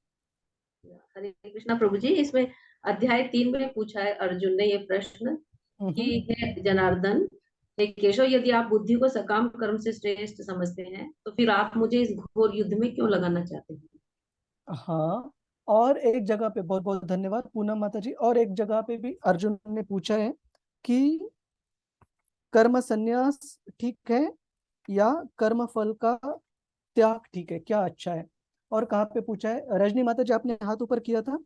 प्रभु जी आई थिंक सो सेकंड में कर्मयोग के बारे में कहाँ से कहाँ पर विस्तार से कर्म और या फोर्थ में कुछ वही। हरे कृष्ण प्रभु जी। हरे कृष्ण दीप्ति माता जी। यस माता जी। फिफ्थ चैप्टर में है। कौन से? 5वां है प्रभु जी। Correct correct. 5वें अध्याय का शीर्षक है कृष्णा कॉन्शियसनेस एक्शन, कर्म yoga action in Krishna consciousness. Hindi में क्या कहा गया है उसको? कर्मयोग जी प्रभु, कर्मयोग कृष्ण भावना भावित कर्म। हाँ, इसमें अर्जुन का अध्याय के शुरू में ही प्रश्न यही था जो अर्जुन यहाँ पर भगवान कृष्ण को 18वें अध्याय में पूछ रहे हैं। तो ऐसे नहीं कि उनको उत्तर याद नहीं है, आपको मुझे भगवत गीता के मुद्दों की, प्रमुख मुद्दों की रिवीजन करवाने के लिए अर्जुन यहाँ पर यह विशेष प्रश्न भगवान को पूछ रहे हैं। ठीक है, तो 5वें अध्याय में हमने इस पर काफी विस्तार से चर्चा की थी। तो भगवान कृष्ण अपने उत्तर में अर्जुन को बताते हैं कि संन्यास का मतलब है सत के लिए न्यास। सत मतलब भगवान, भगवान कृष्ण। तो भगवान कृष्ण के लिए जो कि भौतिक इच्छा के ऊपर जो कार्यकलाप है उसको त्याग देना। और त्याग का मतलब क्या है? सारे जो हमारे कार्य है उनके जो रिजल्ट, उनके जो कार्य फल है उनका त्याग करना। तो भगवान कृष्ण बताते हैं कि ये दो अलग अलग चीजें हैं, लेकिन एक मुद्दा भगवान कृष्ण काफी विस्तार से यहाँ पर चर्चा करते हैं, ये कि वो कार्य कभी नहीं त्यागने चाहिए जो कि भक्ति के लिए अनुकूल है, जिनके की फल भक्ति में आगे बढ़ने के लिए, प्रगति करने के लिए मदद करते हैं। और स्पेसिफिकली भगवान कृष्ण यहाँ पर तीन कार्य बताते हैं, वो है यज्ञ, दान और तप। सैक्रिफाइस, चैरिटी एंड ऑस्टेरिटी, इन सबको कभी नहीं छोड़ना चाहिए, इनका त्याग कभी नहीं करना चाहिए। और इसके बारे में श्रील प्रभुपाद जी तात्पर्य में एक विशेष उदाहरण देते हैं। मैं आपको वो श्लोक बताता हूँ। श्लोक क्रमांक 5 के तात्पर्य में श्रील प्रभुपाद जी एक उदाहरण देते हैं इसका। जैसे विवाह यज्ञ एक बहुत महत्वपूर्ण यज्ञ है, और हम श्रील प्रभुपाद जी बता रहे हैं जो 1960s में श्रील प्रभुपाद जी लिख रहे हैं भगवद गीता में, वो हम आज के समाज में भी हमारे सामने प्रैक्टिकल रूप में देख पा सकते हैं। श्रील प्रभुपाद जी लिख रहे हैं कि विवाह यज्ञ ये बहुत महत्वपूर्ण यज्ञ है, और इस यज्ञ में बहुत बड़ी जिम्मेदारी ली जाती है। पति द्वारा ये वचन लिया जाता है अग्नि के समक्ष, यज्ञ के समक्ष, कि मैं अपनी पत्नी की रक्षा इस जीवन के अंत तक, मेरे सांस के अंत तक करूंगा। और पत्नी से वचन दिया जाता है कि मैं अपनी पति की सेवा मेरे आखिरी सांस तक करूंगी। दोनों एक दूसरे के लिए पूरक सेवा करेंगे कृष्ण भक्ति में आगे बढ़ने के लिए। लेकिन श्रील प्रभुपाद जी अपने क्लासेस में भी बताते थे इसके बारे में कि आजकल के लोग ये सोचते हैं कि इस विवाह यज्ञ के साथ साथ इतनी सारी जिम्मेदारियां आती है कि लीगल डॉक्यूमेंटेशन बनता है, लीगल बाइंडिंग बनती है, और आगे जो भी संतान होगी, जो भी बच्चे होंगे, उसके हिसाब से भी काफी सारे जो कायदा कानून है उनके नियम लागू हो जाते हैं अगर दो व्यक्ति विवाह बंधन में बंधे हैं। तो क्या हम ऐसे कर सकते हैं कि इन सारे नियमों से छुटकारा पाने के लिए जो भी वैवाहिक जीवन के जो भी फैसिलिटीज है जो भी फैसिलिटीज को हम क्या बोलते हैं, सुविधाएं।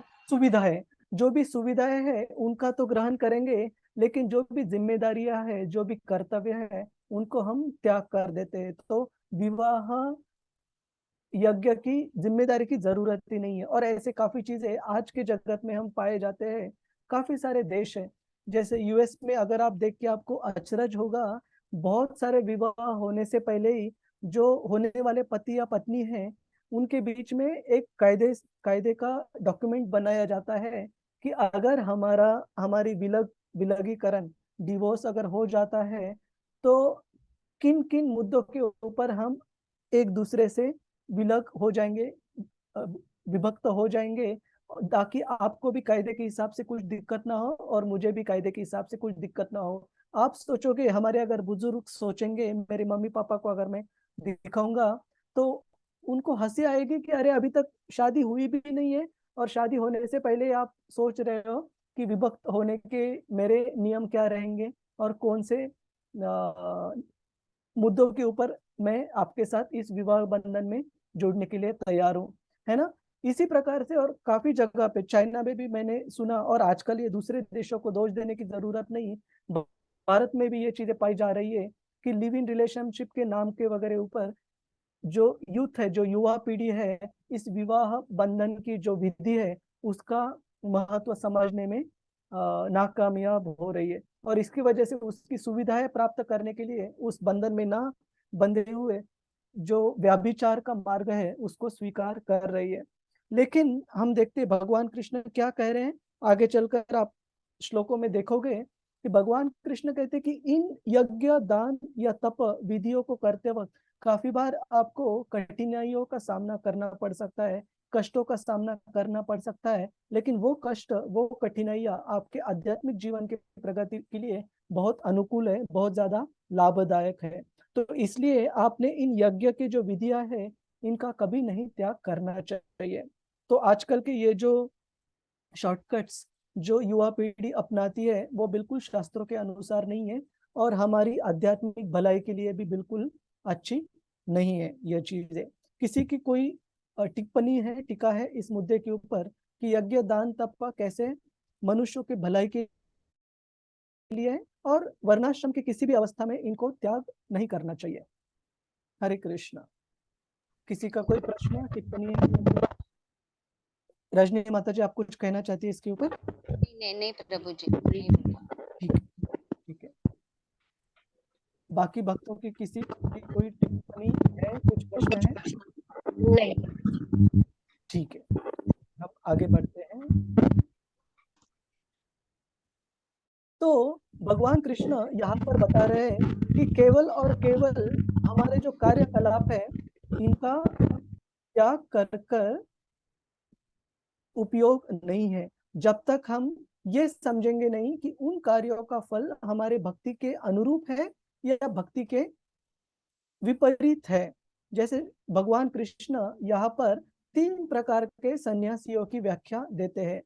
एक प्रकार के जो व्यक्ति, और सन्यासी का मतलब आप ये मत समझो जिन्होंने सन्यास धर्म का पालन मतलब स्वीकार किया है, जो सन्यास दंडा ले रहे हैं। सन्यास का मतलब यहाँ पर है कि जो कि अपने कर्तव्यों का, किसी कार्यकलापों का त्याग कर रहे हैं, उनके फल को न जाने हुए। तो यहाँ पर भगवान कृष्ण बताते हैं 3 प्रकार के सन्यासी। एक प्रकार के वो सन्यासी है जो अपने कार्यकलापों और कर्तव्य को छोड़ देते हैं इल्यूजन में, माया में रहते हुए, ये न जानते हुए कि वो कार्य भक्ति में भी उनको कैसे मदद कर सकते हैं। दूसरे प्रकार के त्याग करने वाले लोग वो कार्यकलापों का, कर्तव्यों का त्याग करते हैं शारीरिक डिस्कम्फर्ट को हम हिंदी में क्या बोलते हैं?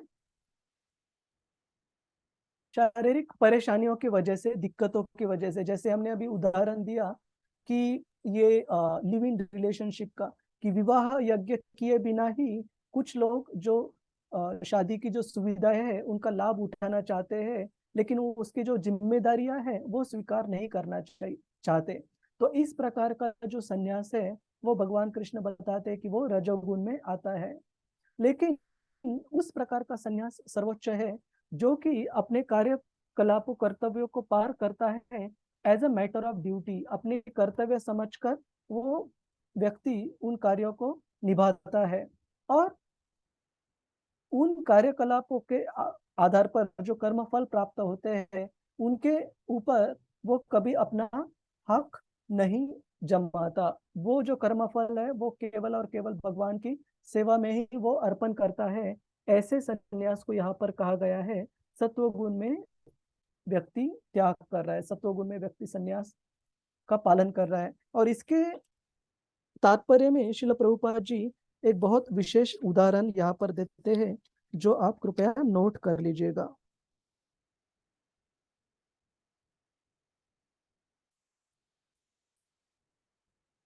हाँ, श्लोक क्रमांक 11 के तात्पर्य में श्रील प्रभुपाद जी एक बहुत विशेष मुद्दा बताते हैं और इस पर हम सब थोड़ा सा गौर देंगे।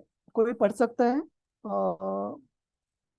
श्लोक क्रमांक 12 का तात्पर्य, जहां पर श्रील प्रभुपाद जी अंतरराष्ट्रीय कृष्ण भावनामृत संघ के जो भक्त हैं उनके बारे में बता रहे हैं। करिश्मा त्यागी नेगी माता जी। यस माता जी। जी हरे कृष्ण प्रभु जी। हरे कृष्ण। जो त्यागी नहीं है उसके लिए इच्छित, इष्ट, अनिश्चित, अनिष्ट तथा मिश्रित ये 3 प्रकार के कर्म फल मृत्यु के बाद मिलते हैं, लेकिन जो सन्यासी है उन्हें ऐसे फल का सुख दुख नहीं भोगना पड़ता। हरे कृष्ण प्रभु जी। उस पे आगे आप 11वां श्लोक माता जी, मेरी मिस्टेक है, 11वां श्लोक जिसमें श्रील प्रभुपाद जी तात्पर्य में बताते हैं अंतरराष्ट्रीय कृष्ण भावनामृत संघ के जो भक्त है उनके बारे में। जी प्रभु जी। ओके प्रभु जी, श्लोक भी पढ़ना है या सिर्फ तात्पर्य? सिर्फ तात्पर्य पढ़िए। निसंदेह किसी भी देहधारी प्राणी के लिए समस्त कर्मों का परित्याग कर पाना असंभव है, लेकिन जो कर्म फल का परित्याग करता है वह वास्तव में त्यागी कहलाता है। आगे पढ़िए, तात्पर्य पढ़िए। भगवत गीता में कहा गया है कि मनुष्य कभी भी कर्म का त्याग नहीं कर सकता, अतएव जो कृष्ण के लिए कर्म करता है और कर्म फलों को भोगता नहीं तथा जो कृष्ण को सब कुछ अर्पित करता है वही वास्तविक त्यागी है। अंतर्राष्ट्रीय कृष्ण भावनामृत संघ में अनेक सदस्य हैं जो अपने अपने कार्यालयों, कारखानों या अन्य स्थानों पर कठिन श्रम करते हैं और वे जो कुछ कमाते हैं उससे संघ को दान दे देते हैं। ऐसे महात्मा व्यक्ति वास्तव में सन्यासी हैं और वे सन्यास में स्थित होते हैं। यहाँ स्पष्ट रूप से बताया गया है कि कर्म फलों का परित्याग किस प्रकार और किस प्रयोजन के लिए किया जाए। हरे कृष्ण प्रभु।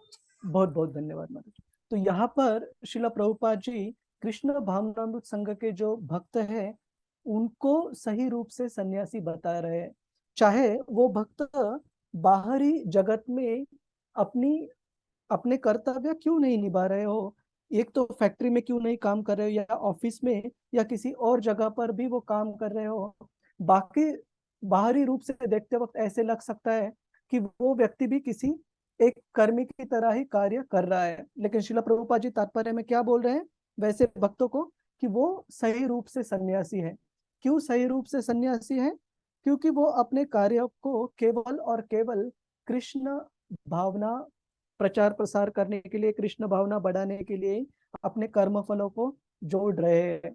तो वैसे भक्तों को कहा गया है सही रूप से सन्यासी। और ये वर्णन संक्षिप्त रूप में भगवद गीता के 6 अध्याय के पहले श्लोक में भी आता है, जहाँ भगवान कृष्ण कहते हैं कि वो व्यक्ति सन्यासी नहीं है कि जो कि अग्नि नहीं प्रज्वलित करता, मतलब कहने का मतलब है कि जो कार्यकलाप है उनका त्याग कर देता है, जो कृष्ण भक्ति में हम इस्तेमाल कर सकते हैं। तो आपको किसी को इस पर कुछ टीका टिप्पणी है कि कोई व्यक्ति अगर बाहरी दुनिया में हार्ड वर्क कर मेहनत कर कोई कार्य कर रहा है लेकिन उन कर्म फलों को अगर भगवान की सेवा में जोड़ रहा है तो वो बहुत महान सन्यासी है, साधारण व्यक्ति नहीं है। किसी भक्त का ऐसे उदाहरण दे सकते हो आप कृष्ण भावनामृत संघ से, जिसने अपने पूरे जन्म की मेहनत को भगवान कृष्ण के सेवा में जोड़ दिया? काफी भक्त है लेकिन। हरे कृष्णा प्रभु जी। हरे कृष्णा संजय प्रभु। यस प्रभु जी। प्रभु जी फोर्ड के ओनर। यस, परमात्मा जिस तरीके से आप देखिए, आपने जब हरे कृष्णा कहा तब मैं सोच रहा था अल्फ्रेड फोर्ड, अमरीश प्रभु का उदाहरण, और आपने भी वही उदाहरण दिया। संजय प्रभु विस्तार से बताइएगा। हरे कृष्णा प्रभु जी, बैकग्राउंड साउंड है थोड़ा, माफी हाँ, चाहता हूँ। चलेगा। लेकिन हाँ, ये जहाँ तक उनके बारे में पढ़ा है, वो पहले अपना नाम अल्फ्रेड फोर्ड था और फोर्ड हाँ, कंपनी के ओनर। लेकिन बाद में जब कृष्ण भावना भावित हुए तो उन्होंने अपना सारा जीवन मायापुर धाम में ही उसको डेवलप करने में ही पूरा जीवन समर्पित कर दिया। हरे कृष्णा प्रभु जी। हरे कृष्ण, बहुत बहुत धन्यवाद। और उनके बारे में और एक विशेष चीज हम सुनते हैं, शिला प्रभुपाद जी ने 1975 में अमरीश प्रभु को, अल्फ्रेड फोर्ड जी को ये आदेश दिया था कि आप श्री श्री गौर निताय का ये अद्भुत मंदिर जो मायापुर में होने वाला है उसको अपने जीवन की मिशन के रूप में स्वीकार कीजिएगा और इस मंदिर के निर्माण में कृपया आप सहयोग कीजिएगा। उस शिला प्रभुपाद जी के आदेश को अपने पूरे जीवन की जो फोकस है वो अमरीश प्रभु ने बनाया। और एक दो साल नहीं, डिकेड्स आफ्टर डिकेड्स, 1975 से लेकर वो मिशन फुलफिल करने के लिए उन्होंने प्रयास किए। और आज की तारीख में ये मायापुर का टेम्पल ऑफ वैदिक प्लानिटोरियम बनने के लिए सैकड़ों करोड़ों रुपए खर्च हो रहे हैं। मेरे ख्याल से टोटल मंदिर की जो ओरिजिनल एस्टिमेट थी, अभी पता नहीं थोड़ी ज्यादा भी हो सकती है, वो 600 करोड़ से भी ज्यादा थी। और ऐसे कहा जाता है कि उस 600 करोड़ में से अमरीश प्रभु ने खुद आधे से भी ज्यादा हिस्सा खुद के पॉकेट से उन्होंने दिया। और आप बोलोगे प्रभु जी वो तो बहुत अमीर फैमिली में जन्मे हैं तो उनके लिए आसान होगा। बिल्कुल नहीं। ऐसे नहीं कि अमीर फैमिली में कितने लोग जन्मे हैं, कितने सारे बिलीनियर्स है जगत में, लेकिन कितने लोग भगवान कृष्ण के लिए इस स्तर पर समर्पण कर सकते हैं। तो शास्त्रों में ऐसे नहीं बताया गया कि प्राणेर अर्थेर धिया वाचा, ये एक श्रृंखला में बताया गया है कि इस स्तर का समर्पण सबसे उच्च समर्पण कहा गया है। और शिला प्रभुपाद जी भी अभी जो तात्पर्य हमने पढ़ा 11वें श्लोक का, उसमें ऐसे व्यक्तियों को जो कि गृहस्थी में क्यों नहीं कार्य कर रहे हो, उनको क्या कहा है शिला प्रभुपाद जी ने, सबसे उच्च स्तर के क्या है वो, सन्यासी है। तो पैसा देना बड़ी बात नहीं है, किस काम के लिए, किस कार्य के लिए, किस प्रयोजन के लिए आप अपना अर्थ त्याग कर रहे हो, ये बहुत बहुत महत्वपूर्ण प्रयोजन है और उसके ऊपर उस व्यक्ति के समर्पण की स्तर बनती है। और हम शास्त्रों में भी कुछ काफी अच्छे उदाहरण देखते हैं ऐसे भक्तों के जिनके पास सब कुछ था लेकिन जिनका जो त्याग था वो सत्व गुण में त्याग था। इस हिसाब से ये जो व्याख्या भगवान कृष्ण ने यहाँ पर बताई है, तो हम कुछ उदाहरण यहाँ पर देखेंगे। प्रगति श्री माता जी, हरे कृष्ण। हरे कृष्ण प्रभु जी, दंडवत प्रणाम। प्रभु धन्यवाद। जी, आप अमरीश प्रभु जी की बात कर रहे हैं तो जस्ट एक छोटा सा मेंशन करना चाहती हूँ कि मेरे पास उनके सिग्नेचर किया हुआ और जय पताका स्वामी महाराज का सिग्नेचर किया हुआ एक सर्टिफिकेट है from Mayapur. Last time when I had been, by God's grace I received that. And also I came to know कि हम जितना डिवोटीज डोनेट करते हैं, मान लीजिए अगर 1000 crores उनका कलेक्शन होता है तो उसका डबल अमाउंट अमरीश प्रभु जी डोनेट करते हैं, मींस उनकी तरफ से तो 2000 crores डोनेशन आता है। अगर कलेक्शन ईयरली कलेक्शन के हिसाब से according to that he donates the double amount. This is his dedication. बहुत बहुत धन्यवाद माता जी। और आप में से जो भी भक्त मायापुर गए रहेंगे, आप खुद देखिए अमरीश प्रभु केवल लक्ष्मी नहीं दे रहे हैं, पूरा जो प्रोजेक्ट है उसको भी ओवरसीइंग कर रहे हैं, है ना। तो उन्होंने शिला प्रभुपाद जी के इस आदेश को अपने जीवन की जो मुख्य फोकस है उसको, उस आदेश को बना लिया है। तो इन तरह के भक्तों को यहाँ पर काफी महान सन्यासी कर भगवान। नेक्स्ट क्लास में आपको वो सर्टिफिकेट दिखा सकती हूँ, उनके signature, it's very valuable actually. बिल्कुल सर्च करना पड़ेगा वो। चलेगा, बिल्कुल। Thank you. ठीक है, तो किसी ऐसे भक्त का आप उदाहरण सोचते हो जो जिनके बारे में शास्त्रों में पढ़ते हैं, जिनका जो वैराग्य है वो भी सत्व गुण में बताया गया है, सत्व गुण के स्तर पर। करिश्मा माता जी, हरे कृष्ण। हरे कृष्णा प्रभु जी, वो महाराज बलि जिन्होंने, भगवान ने जब उनसे 3 पग भूमि मांगी थी उन्हें सब कुछ दे दिया था।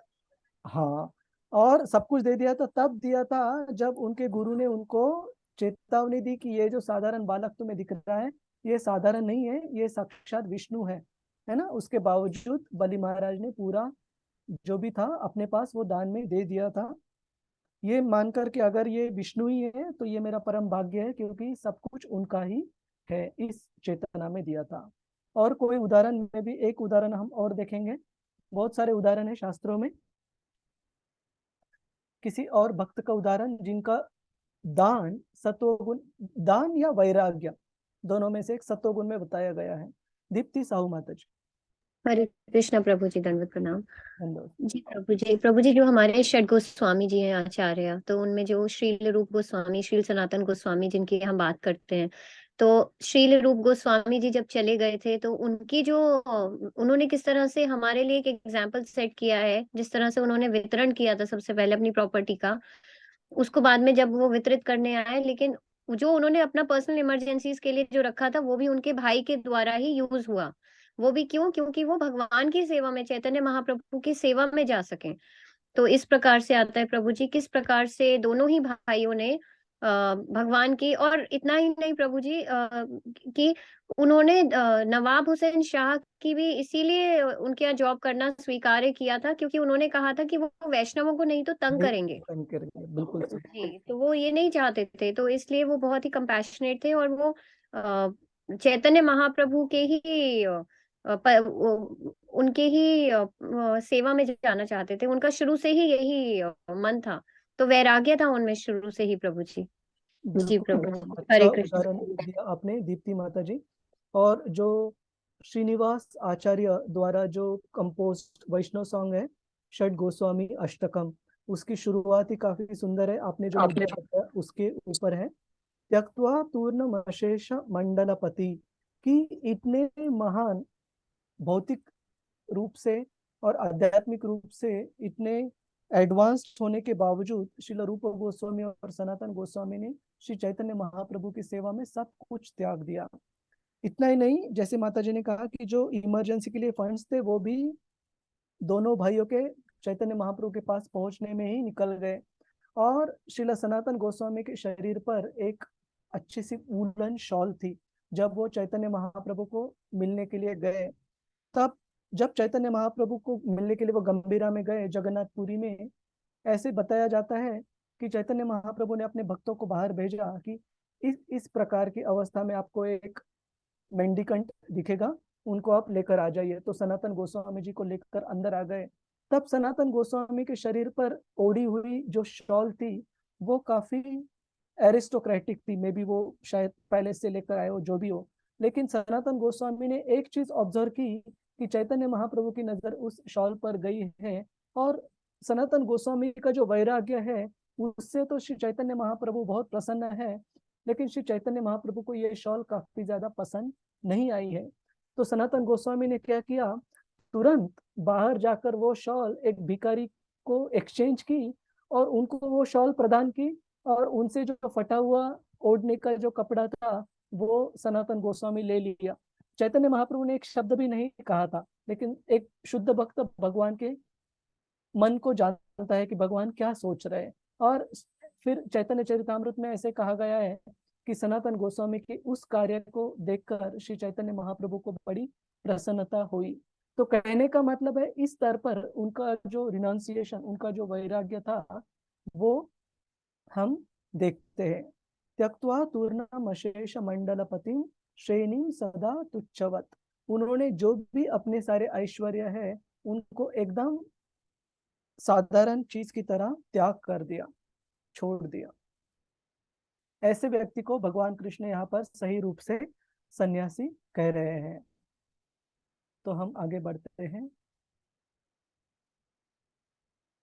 तो अर्जुन का एक सवाल है यहाँ पर कि हम जो हमारी भक्ति के लिए जो अनुरूप है और जो विपरीत चीजें हैं, दोनों चीजों का त्याग क्यों नहीं कर सकते। तो इस प्रश्न के उत्तर में भगवान कृष्ण यहाँ पर अर्जुन को उत्तर दे रहे 11वें श्लोक में कि किसी भी बद्ध जीव के लिए अपने सारे कार्यकलापों का त्याग करना बिल्कुल असंभव है। इसका मतलब है वही मायावादी भी करने की कोशिश कर रहे हैं, सारे कार्यकलापों का त्याग कर कर भगवान को प्राप्त करने की कोशिश करें उनके ब्राह्मण स्तर पर।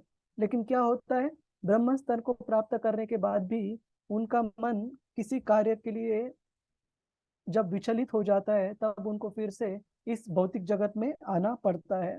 तो यहाँ पर भगवान कृष्ण बताते हैं कि किसी भी व्यक्ति के लिए, चाहे वो शुद्ध भक्त हो या जो भी हो, अपने कार्य को पूरी तरीके से छोड़ना नामुमकिन है, काफी काफी मुश्किल है। और इन कार्यों को एनालाइज करने के लिए भगवान कृष्ण अभी मुद्दा अभी तक था कर्मों के ऊपर कि कार्यकलापों को किस तरीके से करना चाहिए, किस तरीके के कार्यकलापों को हमने त्यागना नहीं चाहिए, और हमने कभी भी कार्यों के जो फल है, कर्म फल है, उनको भगवान की सेवा में अर्पण करना चाहिए। तो ये कर्मयोग के बारे में भगवान कृष्ण ने अभी तक के सारे श्लोक बताए। अभी हम व्यू आगे बढ़ा रहे हैं। क्या बढ़ा रहे हैं कि इन कार्यों के जो कर्म फल है उनका एनालिसिस भगवान कृष्ण यहाँ पर बता रहे हैं कि वो कैसे 5 चीजों के ऊपर आधारित होता है किसी भी कार्य का कर्म फल। और कौन सी 5 चीजें यहाँ पर बताए गए हैं? हमारा शरीर जो करता है, जो कि आत्मा है वो, जो कि हमारे अलग अलग इंद्रिय है वो, जो कि हमारे प्रयत्न है इस कार्य को पूरा करने के लिए वो, और अंत में दैव मतलब भगवान कृष्ण या परमात्मा। इन 5 चीजों के ऊपर हमारे किसी भी कार्य का कर्मफल ये डिपेंडेंट है। और हमने शुरू में आज की चर्चा में बताया था कि इन 5 मुद्दों में से कौन सी चीज हमारे हाथ में है?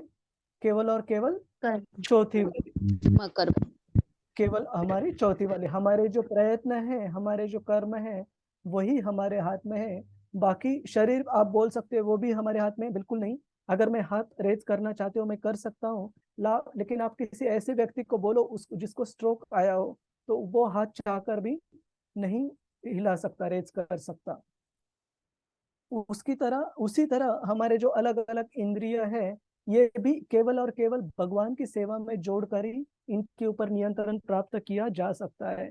नहीं तो ये जो इंद्रिय है, हमारे महान आचार्य प्रबोधानंद सरस्वती, ये इन इंद्रियों को एक वेनमस, एक जहरीले सर्पों के रूप में कंपैरिजन करते। तो बहुत दिक्कत है, मुश्किल है इनको भी नियंत्रण में लाने के लिए। तो केवल हमारे जो प्रयत्न है, एंडेवर, वही हम हमारी तरफ से पूरे कर सकते हैं। तो ये भी प्रश्न यहाँ पर आता है जिसके बारे में भगवत गीता में पहले चर्चा हुई है कि सही रूप में देखा जाए भगवान कृष्ण के हिसाब से तो कौन सही रूप में करता है परफॉर्मर ऑफ एक्शन, और कहाँ पर इसके ऊपर चर्चा हुई है? कोई एपिसोड याद है आपको भगवत गीता का जहां पर इस पर चर्चा हुई है?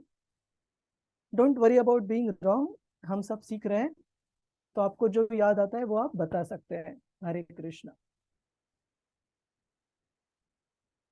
ठीक है, मैं कुछ भक्तों को यहाँ पर पूछता हूँ। दीप्ति साहू माता जी, हरे कृष्ण। हरे कृष्णा प्रभु जी।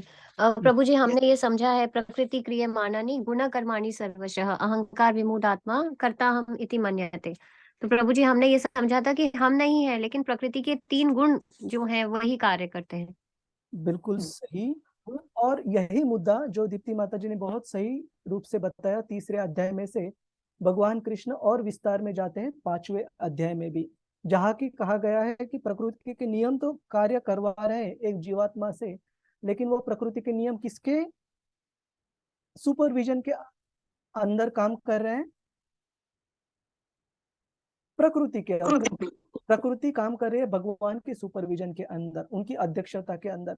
इसलिए भगवान ही सही रूप से करता है, लेकिन फिर भी जो जीव है वो जिम्मेदार बताया गया है सारे कर्म फलों का। उस पर भी हम आएंगे।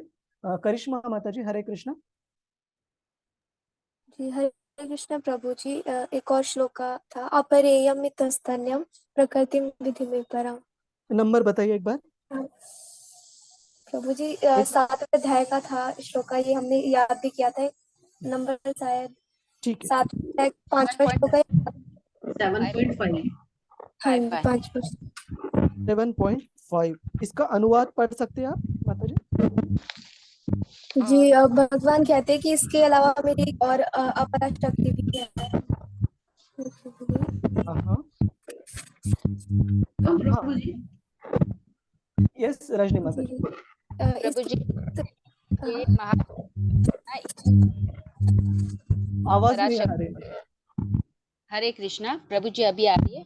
हे महाबाहु अर्जुना, इनके अतिरिक्त मेरी एक अन्य पराशक्ति है जो इन जीवों से व्यक्त है और जो इस भौतिक अपरा प्रकृति को साधनों को विदोहन कर रही है। हाँ, तो इस मुद्दा जो हम चर्चा कर रहे थे कि जीवात्मा को क्यों कर्मफल के लिए रिस्पॉन्सिबल गिना जाता है अगर वो करता नहीं है तो, क्योंकि वो क्या करता है, कार्य उसके हिसाब से नहीं होते हैं, कार्य तो प्रकृति के नियमों द्वारा पूरे होते हैं, लेकिन जीव क्या करता है, जीवात्मा प्रभु जी इच्छा करता है। इच्छा करता है, बिल्कुल सही। और इस पर भी 5वें अध्याय में चर्चा हुई है।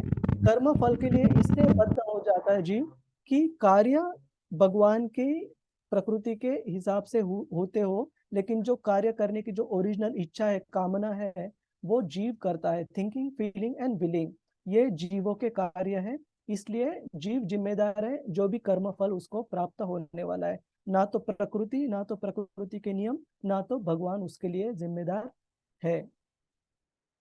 ठीक है, तो ये भगवान कृष्ण अर्जुन को इसलिए बता रहे हैं, अर्जुन का ये संदेह दूर करने के लिए कि हम अनुकूल और प्रतिकूल दोनों तरफ, दोनों कार्यों का हम त्याग क्यों नहीं कर सकते।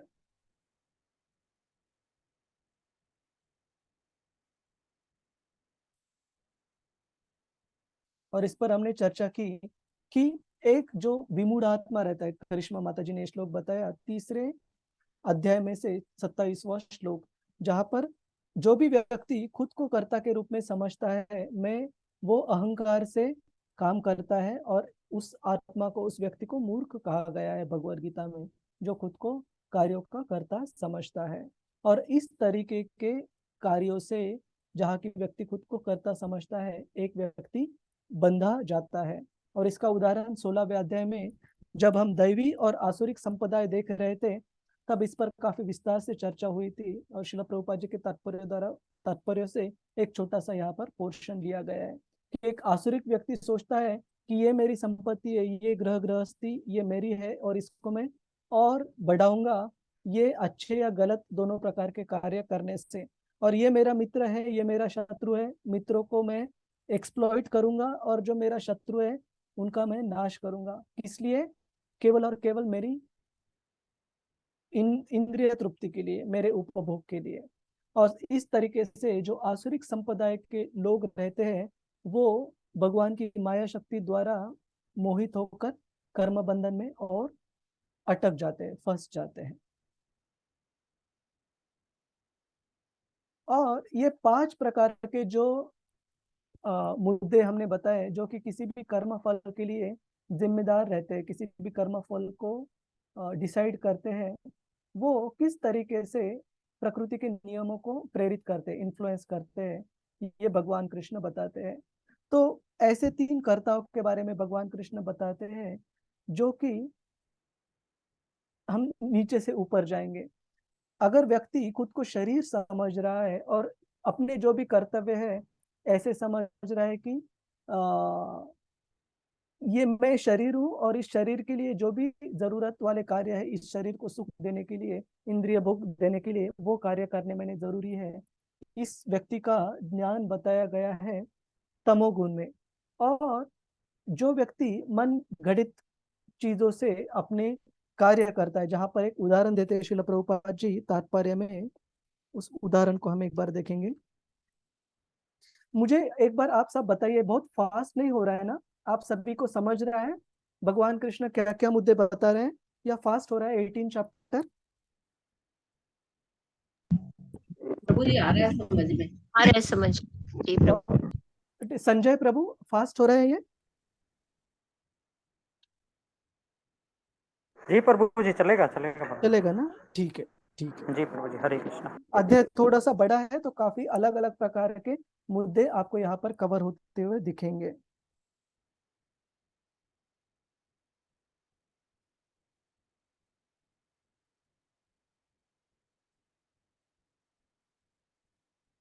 हाँ, तो इस 21वें श्लोक के तात्पर्य में श्रील प्रभुपाद जी लिखते हैं कि कुछ लोग इस प्रकार की तत्वज्ञान को फॉलो करते हैं कि ये शरीर ही आत्मा है और इस शरीर के खत्म होने के बाद और कोई आगे हमारा जन्म नहीं रहेगा, जो कि चार्वाक जी की फिलॉसफी थी। वो एक तत्वज्ञानी थे लेकिन भौतिकवादी तत्वज्ञानी थे। वो कहते थे कि चाहे आप बेग बोरो और स्टील, आप कहीं से चोरी कीजिए, डाका डालिए या कहीं से उधार मांगना है मांगिए, लेकिन शरीर को इंद्रिय तृप्ति करनी है तो इसी जगत में करनी होगी, क्योंकि एक बार यह शरीर नष्ट हो जाएगा फिर जन्म हमारा नहीं मिलेगा। तो ये भौतिकवादी तत्वज्ञान है और इस तत्वज्ञान को जो पालन करते हैं वो बताए गए हैं रजोगुण के प्रभाव में। और जो व्यक्ति खुद को आत्मा के रूप में समझकर, भगवान का अंश के रूप में समझकर अपने कार्यकलापों को करते हैं, उन व्यक्ति को कहा गया है सही में उनका ज्ञान है सत्वगुण में। हरे कृष्णा। करिश्मा माता जी, हरे कृष्णा। आपको कुछ पूछना था करिश्मा माता जी? ठीक है। हरे कृष्ण प्रभु जी। जी प्रभु जी, वो प्रभु जी मैंने काफी टाइम से क्लासेस भी नहीं ले पाई तो और प्रश्न नहीं पूछ पाती हूँ इसलिए, और क्वेश्चन थे मेरे कुछ, और अभी भी मेरी क्लास है तो मुझे जाना पड़ेगा लास्ट तक, मैं नहीं रुक पाऊंगी। चलेगा माता जी, तो कोई नहीं, हम और जो रिकॉर्डिंग है वो बिल्कुल शेयर करेंगे। और ये रिकॉर्डिंग के बाद, चर्चा के बाद भी अगर आपके कुछ प्रश्न रहते हैं तो आप जरूर ग्रुप में या मुझे डालिए। हम अगली बार चर्चा शुरू करने से पहले जरूर उस पर चर्चा करेंगे। ठीक है जी प्रभु जी। हाँ, धन्यवाद माता जी, बिल्कुल। हरे कृष्ण। तो हम और आगे बढ़ते हैं। मुझे एक बार स्लाइड नंबर देखने दीजिए, कौन से स्लाइड पर हम चल रहे हैं? 25वें। सो मे बी इसी स्लाइड, इसी श्लोकों के साथ हम आज की चर्चा को भी विराम देते हैं।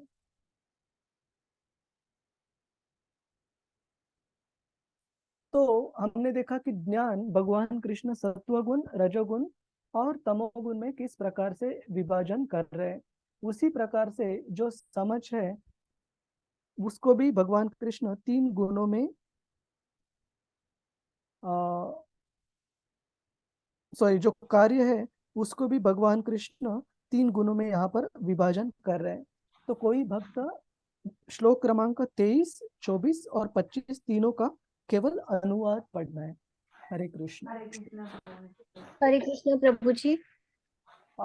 ठीक है प्रभु जी हरे नहीं, कृष्ण। सॉरी प्रभु जी, मैं ये बोलना चाह रही थी कि प्रभु जी आप अभी हमें नॉलेज पढ़ा रहे थे, ज्ञान, इससे हाँ पहले। यस यस, आप आगे चले गए। आगे चले गए, ओके ओके, सॉरी। ये स्लाइड हमारी हो गई। ठीक जी है, हाँ जी। सत्वगुण, रजोगुण और तमोगुण में हमने ज्ञान के बारे में पढ़ा, जो श्लोक 20, 21 और 22 में। अभी श्लोक क्रमांक 23 से लेके 23, 24 और 25 में हम जो कार्य है सत्वगुण, रजोगुण और तमोगुण, उसके बारे में यहाँ पर देखेंगे। कुछ कंफ्यूजन है यहाँ पर दीप्ति माता जी? नहीं प्रभु जी, आपने कहा था हम ना नीचे से स्टार्ट करेंगे, तो प्रभु जी अभी आपने हमें तमोगुण बताया था और हाँ, अभी आप रजोगुण बताएंगे। हाँ, तमोगुण और रजोगुण और सत्वगुण के बारे में अभी मैंने बताया कि सत्वगुण में ज्ञान वो है जो व्यक्ति अपने आप को आत्मा के स्तर पर समझता है। देखिए, दूसरे के लिए मैंने आपको एक उदाहरण दिया चार्वाक मुनि का, कि रजोगुण में वो ज्ञान है जो कि मनगढ़ंत थियरी, मनगढ़ंत जो तत्व है उसके मुताबिक रहता है। जैसे चार्वाक मुनि का मैंने उदाहरण दिया। इस तत्वज्ञान के लोग बताते हैं कि ये शरीर है वही जीव है और इस शरीर के क्षय के बाद जीव का भी क्षय हो जाएगा, अगला जन्म हमें है ही नहीं, जैसे हमने चार्वाक मुनि का उदाहरण दिया। और उस तरीके का ज्ञान पालन करने वाले जो लोग रहते हैं वो, उनका ज्ञान रहता है रजोगुण के आधार पर, मोड ऑफ पैशन। और जो सत्वगुण वाला व्यक्ति रहता है वो समझता है, उसके जो कार्य रहते हैं वो एक आत्मा के स्तर पर रहते हैं वो हमेशा समझता है हम भगवान के अंश के रूप में हैं, और भगवान के अंश के रूप में हमारा जो कर्तव्य है वो उसी तरीके का है जैसे हमारे शरीर के अलग अलग भाग शरीर के लिए कैसे काम करते हैं। वो व्यक्ति का जो ज्ञान रहता है वो सत्वगुण में रहता है। ठीक है माता जी, इस पर कुछ ये ज्ञान को थोड़ा क्लियर कीजिए ना। सॉरी माता जी, आपका आवाज कम ज्यादा हो रहा है रजनी माता, मैं सुन नहीं पा रहा हूँ। ज्ञान का जो आपने अभी ज्ञान के बारे में बताया ना, उसको थोड़ा सा क्लियर कीजिए ना। यानी सत्वगुण, रजोगुण या तमोगुण के बारे में। प्रभु जी, ये जो ज्ञान है वो भगवान वाला ज्ञान है कि, क्योंकि इसमें 2 प्रकार के ज्ञान है ना प्रभु जी, थोड़ा इधर से ही डिफिकल्टी चालू होती है समझने के लिए। देखिए मैं आपको एक वो हम तात्पर्य एक बार गो थ्रू करते हैं 18.20। ठीक है, एक बार उसका अनुवाद पढ़िए 18.20 का।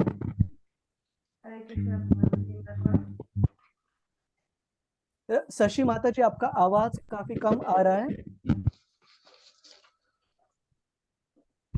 जिस किसी भक्त का क्लियर आवाज है। पूनम बिंदल माता जी, हरे कृष्णा। जो व्यक्ति हर जीव में, चाहे वह देवता हो, मनुष्य हो, पशु पक्षी या जल जंतु अथवा पौधा हो, एक ही आत्मा को देखता है, उसे सात्विक ज्ञान प्राप्त रहता है। समस्त जीवों में एक ही आत्मा है, यद्यपि पूर्व कर्मों के अनुसार उनके शरीर भिन्न भिन्न है, जैसा कि 7वें अध्याय में वर्णन हुआ है। प्रत्येक शरीर में जीवनी शक्ति की अभिव्यक्ति परमेश्वर की परा प्रकृति के कारण होती है। उस एक परा प्रकृति, उस जीवन शक्ति को प्रत्येक शरीर में देखना सात्विक दर्शन है। यह जीवनी शक्ति अविनाशी है, भले ही शरीर विनाशशील हो। जो आपसी भेद है वह शरीर के कारण है, चूंकि बद्ध जीवन में अनेक प्रकार के भौतिक रूप हैं, अतएव जीवनी शक्ति विद्युत प्रतीत होती है। ऐसा निराकार ज्ञान आत्म साक्षात्कार का एक पहलू है। हाँ, तो यहाँ पर जो हमने पंडिता समदर्शन, ये श्लोक 5वें अध्याय में आता है। प्रभु जी। तो वही जो स्तर है वो यहाँ पर बताया गया है कि जो सात्विक ज्ञान वाला जो व्यक्ति रहता है हर एक जीव में, चाहे वो देवता हो, चाहे वो कीटक हो, चाहे वो मनुष्य हो या निम्न स्तर का कोई जीव हो, उस हर एक जीव में वो भगवान के अंश को देखता है, आत्मा को देखता है। और उस स्तर पर सारे जीवों को देखकर जो व्यक्ति अपने कार्य करता है उस व्यक्ति का ज्ञान बताया गया है सात्विक ज्ञान के स्तर पर। इसमें कुछ डाउट है रजनी माता जी? यानी प्रभु जी स्थिर मुनि, स्थिर प्रज्ञा, क्योंकि वो सबको एक तरह से ही देखते हैं। देखिए आप ये जो शब्द इस्तेमाल कर रहे हैं ना, स्थित प्रज्ञा भी आता है, लेकिन स्थित प्रज्ञा का मतलब है उनकी बुद्धि स्थिर है भक्ति में, स्टेडफास्ट। जो श्लोक बताया गया था 5वें अध्याय में वो है पंडिता समदर्शिना, जो कि हर एक जीव में, चाहे वो गाय हो, चाहे वो हाथी हो, कुत्ता हो, कीटक हो, कृमि हो, जो भी हो, हर एक जीव को भगवान के अंश के रूप में अलग अलग शरीर में देखता है। वो ज्ञान यहाँ पर सात्विक बताया गया है। तो ऑब्वियसली जो स्थित प्रज्ञा व्यक्ति है वो भी आत्मा के स्तर पर ही देखेगा, लेकिन जो श्लोक में बता रहा हूँ वो अलग श्लोक है। ओके ओके ओके, धन्यवाद। हरे कृष्ण। दीप्ति माता जी, कोई और डाउट है इसमें? जो 3 प्रकार के ज्ञान बताए भगवान ने। जी प्रभु जी, हरे कृष्णा प्रभु जी, थैंक यू प्रभु जी। प्रभु जी, हम जब कहते हैं काम कारता, तो प्रभु जी वो हमारे तामसी में आए कि राजसी में आए? क्योंकि वो तो अपने मनमाने ढंग से कार्य करे, जो आपने बताया चार्वाक ऋषि का जो आपने अभी उदाहरण बताया, तो प्रभु जी वो राजसी ही हुए ना?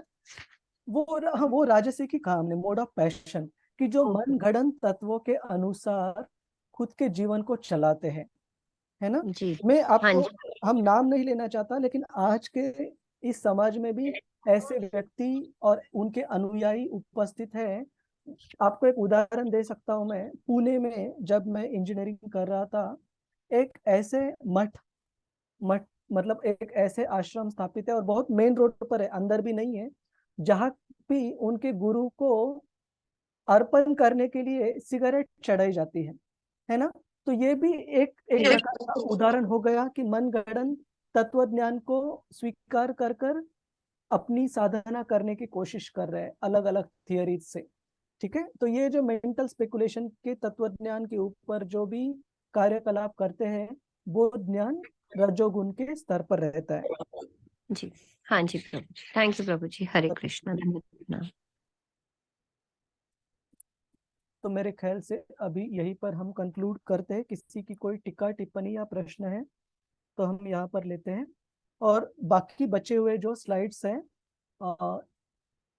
हमने तीसरा जो पोर्शन है अभी शुरू किया है, श्लोक क्रमांक 19 से लेके आगे, तो उसको आगे बढ़ाएंगे अगली चर्चा में। और मैं रजनी माता जी के साथ चर्चा कर कर आपको टाइम स्लॉट फिक्स करवाऊंगा आपके अवेलेबिलिटी के हिसाब से, ठीक है। हरे कृष्ण। करिश्मा माता जी, हरे कृष्ण। हरे कृष्ण प्रभु जी। प्रभु जी मेरे प्रश्न है, आज के अध्याय से तो नहीं है प्रभु जी, लेकिन वैसे प्रश्न है। एक बार प्रभु जी ने बताया था कि मतलब जॉब के बारे में कि लड़कियों को जॉब नहीं करना चाहिए, ऐसे कि पहले के जमाने में तो ऐसा होता था, लेकिन अभी के टाइम पे देखें तो क्या ये सही है और कैसे प्रभु जी सही होगा?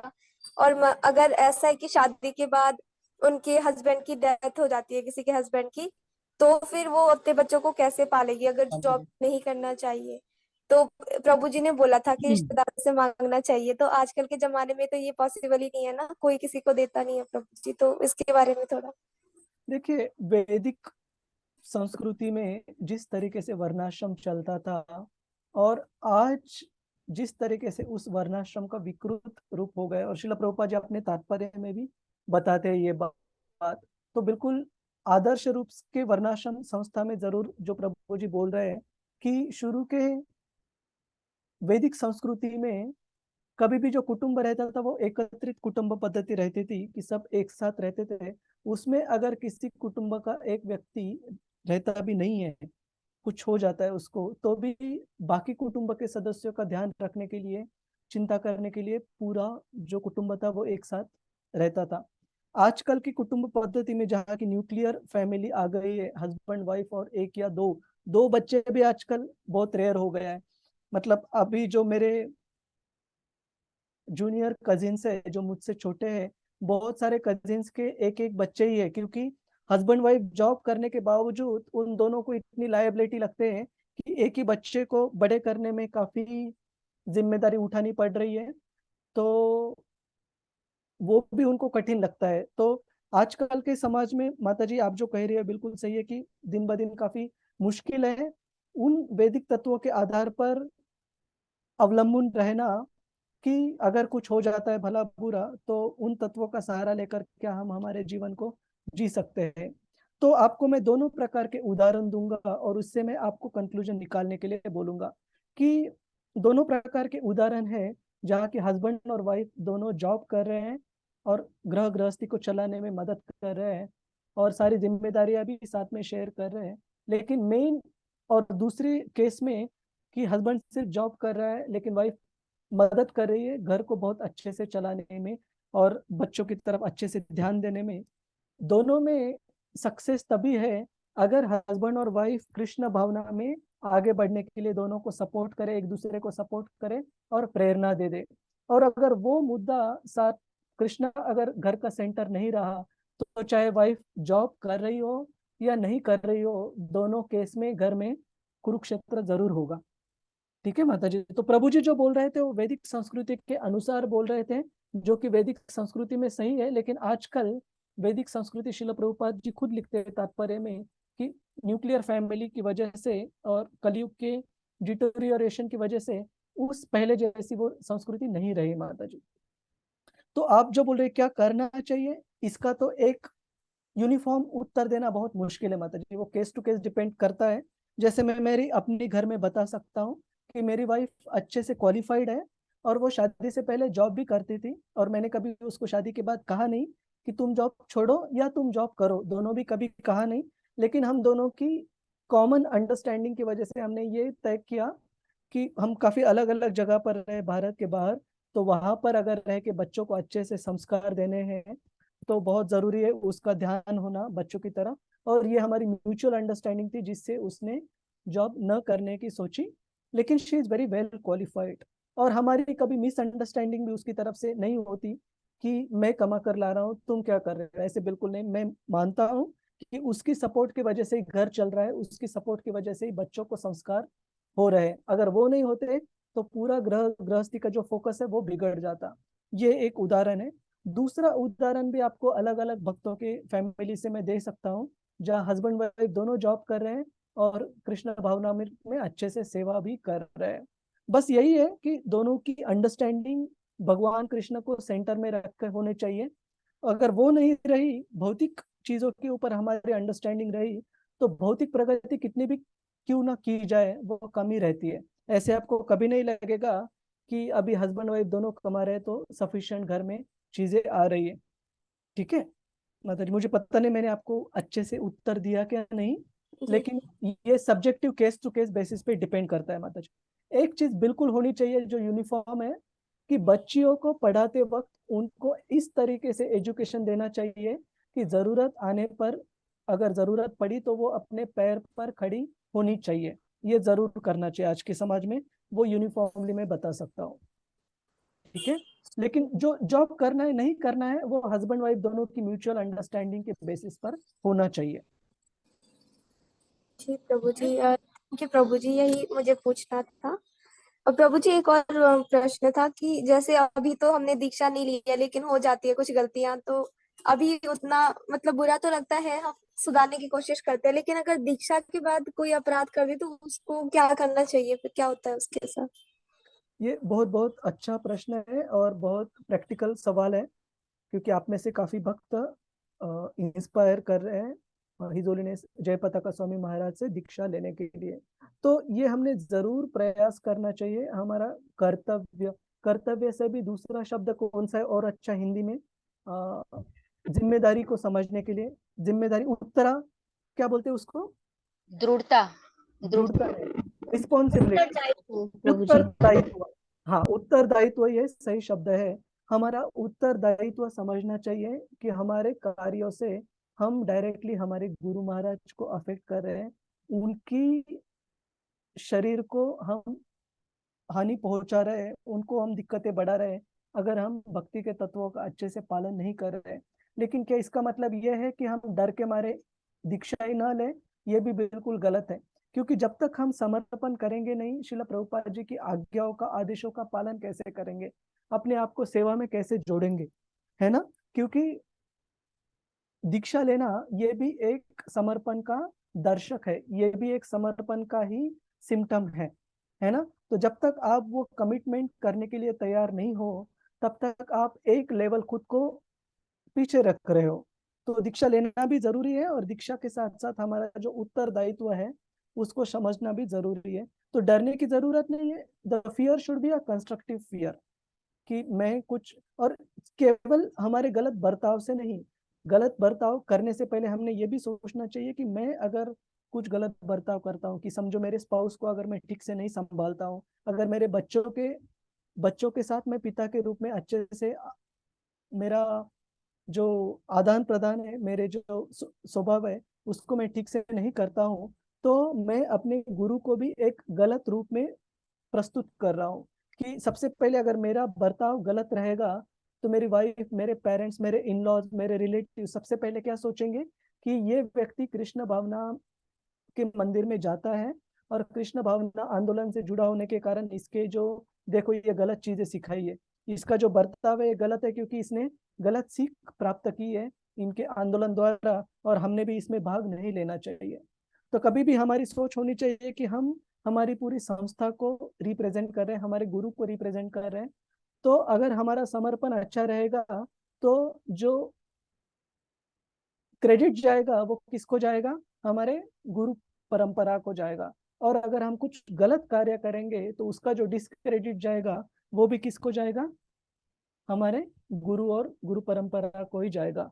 तो हमारे ऊपर बहुत जिम्मेदारी है दीक्षा लेने के बाद, जिसको हमें बहुत ध्यान से स्वीकार करना चाहिए।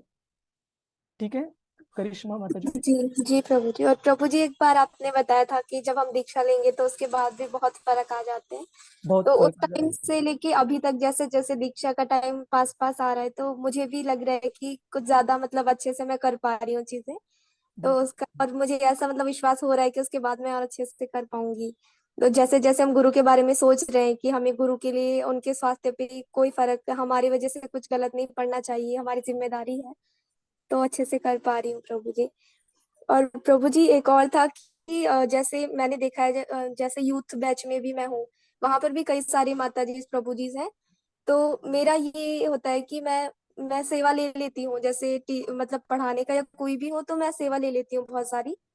और कई सारी माता जी ऐसी होती हैं वो सेवा नहीं लेते, वो चैंटिंग बहुत अच्छे से करते हैं, अच्छे से अपनी भक्ति करते हैं, और लेकिन वो कहते हैं कि हमें पढ़ाई करनी है, चैंटिंग करनी है, सेवा हम बाद में करेंगे। तो अभी वो सिर्फ पढ़ाई और चैंटिंग करते हैं, और मेरा ये है कि मैं सेवा भी करती हूँ। तो मुझे ये कंफ्यूजन होता है कि मुझे भी ऐसे ही करना चाहिए कि नहीं।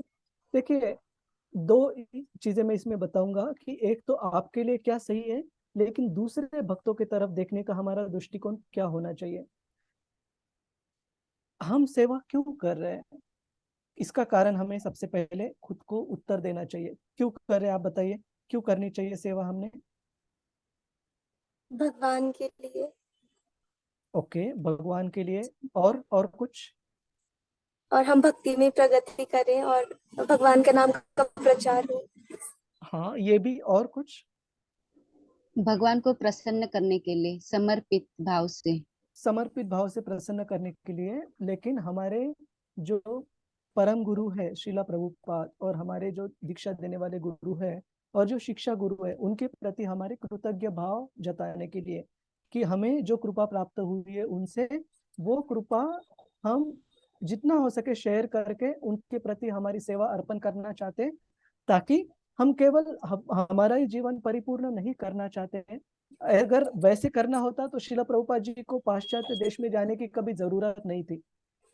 वृंदावन में पूरे वास करके भी, वहां पे भी जप कर कर कीर्तन करके वो भगवत धाम जरूर लौट जाते, लेकिन उन्होंने अपनी कंपैशन, अपनी दया के द्वारा दया को बांटने के लिए उन्होंने पाश्चात्य देश में गए, और अपने गुरु के प्रति जो उनकी कमिटमेंट थी कि गुरु के आदेशों का पालन करना, उससे हम भगवान कृष्ण को सही रूप में प्रसन्न कर पाएंगे। तो क्या हमें जब करना चाहिए, शास्त्रों का अध्ययन करना चाहिए, बिल्कुल अच्छे से करना चाहिए, लेकिन वो हमारे अंदर हम इन्वेस्टमेंट कर रहे हैं, भक्ति में इन्वेस्टमेंट, और उस इन्वेस्टमेंट का लाभ हमें तभी होगा जब हम वो इन्वेस्टमेंट, हमारी कृतज्ञता, हमारी सेवा में भी जोड़ देंगे, तभी हम उसको क्या बोलते हैं, यूज में लाएंगे, उपयोग में लाएंगे। तो क्या बाकी भक्त लोग जो केवल जप कर रहे हैं या केवल अध्ययन कर रहे हैं वो गलत कर रहे हैं? नहीं, उनको शायद समय लगेगा थोड़ा समर्पण के उस स्तर पर आने के लिए, समझ आने के लिए।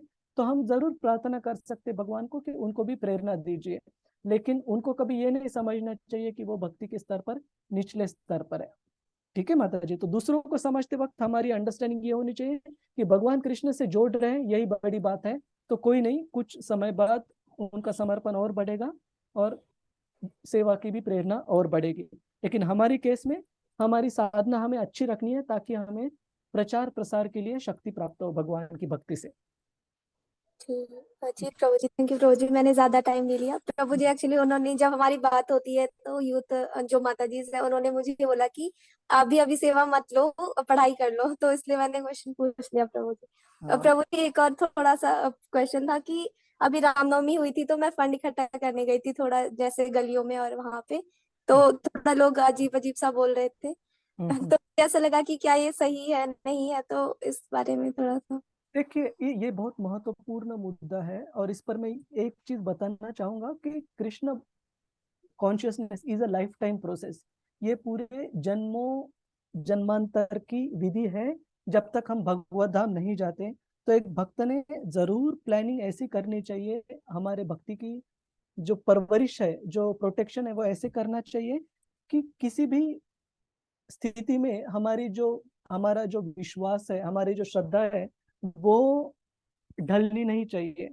ठीक है, तो अपना समर्पण भी आप ऐसे रखिए कि हमारा जो विश्वास है वो हमेशा प्रोटेक्टेड रहेगा। करिश्मा माता जी, आप सेवा करिए, बहुत अच्छा है, लेकिन सेवा करते वक्त कभी ऐसे चीजों में ध्यान रखिएगा जहां कर अगर कोई आपका अपमान कर देता है, जहां कभी कोई आपको कोई बात, मतलब हर्टफुल स्टेटमेंट करके निराश कर देता है, तो ऐसे नहीं होना चाहिए कि आपका भक्ति में विश्वास ढल जाए और आपका समर्पण कम हो जाए, वो किसी फायदे का नहीं। है ना। मैं हमेशा भक्ति वृक्ष में एक उदाहरण देता हूँ कि हमें एक अनार की तरह नहीं होना है। दिवाली में जब पटाखे जलते हैं, अनार देखा है आपने करिश्मा माता जी? जी प्रभु जी। अनार कैसे जाता है? एकदम जूम ऊपर। करके ऊपर जाता है और 1 ही मिनट के अंदर तुरंत नीचे आ जाता है। और आपको हमारी कृष्ण भावना में भी बहुत उदाहरण दिखेंगे भक्त के। रजनी माता जी से आप पूछ सकते हैं सेपरेटली। जो शुरू में भक्त एकदम उनका एंथुजियाज्म टॉप लेवल पर था, लेकिन जीवन में कुछ अनहोनी चीजें हो गई, उनका एंथुजियाज्म नीचे होने में कुछ मास, कुछ महीने भी नहीं लगे, कुछ 1-2 सप्ताह में भी हमने उनका एंथुजियाज्म फिर से 0 से 100 और 100 से 0 होते हुए देखा। तो आप कार्य इस प्रकार से कीजिए कि आपकी भक्ति और आपका विश्वास हमेशा अड़ल रहे माता जी, इतना ही बोल सकता हूँ मैं। तो अगर आप फंड कलेक्शन भी कर रहे हैं तो अच्छा है, लेकिन ये ध्यान रखिए कि आपकी वो तैयारी है, आपका वो विश्वास दृढ़ है कि कोई मुझे कुछ भला बुरा बोल भी दे, अपमान भी कर दे, वो सहने की मेरी क्षमता है क्या। अगर आपको लगता है कि मुझे बुरा लगेगा, तो पहले हम विश्वास को थोड़ा दृढ़ और कर लें, ठीक है। तो जी सेवा प्रभु। ऐसी कीजिए कि उस सेवा में आपकी भक्ति का भी प्रोटेक्शन हो रहा है। भक्ति को रिस्क में डालकर, धोखे में डालकर हमें उस स्तर की सेवा नहीं करनी है। जैसे मैं आपको एक और उदाहरण देता हूँ, वो ग्रॉस उदाहरण है, उतने स्तर पर तो हम नहीं जाएंगे। जैसे नित्यानंद प्रभु जब प्रचार प्रसार करते थे, चैतन्य महाप्रभु ने कहा था कि नित्यानंद प्रभु को कोई अगर किसी वेश्या के घर में भी जाते हुए देखेंगे, तो भी ये समझना चाहिए कि उन पतित जीवात्माओं को भी नित्यानंद प्रभु कृष्ण भावनामृत देकर उनका उद्धार करेंगे। या किसी शराब खाने में भी जाते हुए किसी ने देखा, तो ये समझना चाहिए कि उस पतित लोगों का, उन पतित लोगों का उद्धार करने के लिए नित्यानंद प्रभु वहां गए हैं। लेकिन क्या हम कॉपी कर सकते हैं? क्या मैं कॉपी कर सकता हूँ? नहीं कर सकते, नहीं करना चाहिए। क्यों? क्योंकि वो नित्यानंद प्रभु है और उनको चैतन्य महाप्रभु की उतनी कृपा प्राप्त है, वो पूर्ण पुरुषोत्तम भगवान है। मुझे पता है कि मेरे भक्ति के जो विश्वास है, जो दृढ़ता है, वो कहाँ जाकर डिटोरिएट हो सकती है, ढल सकती है। तो मैंने उस चीज का ख्याल रखना चाहिए, खुद को किसी भी स्तर पर एक्सपोज नहीं करना चाहिए। तो आप भी उसी तरह से ध्यान रखिएगा, ठीक है। जी प्रभु जी, थैंक यू प्रभु जी।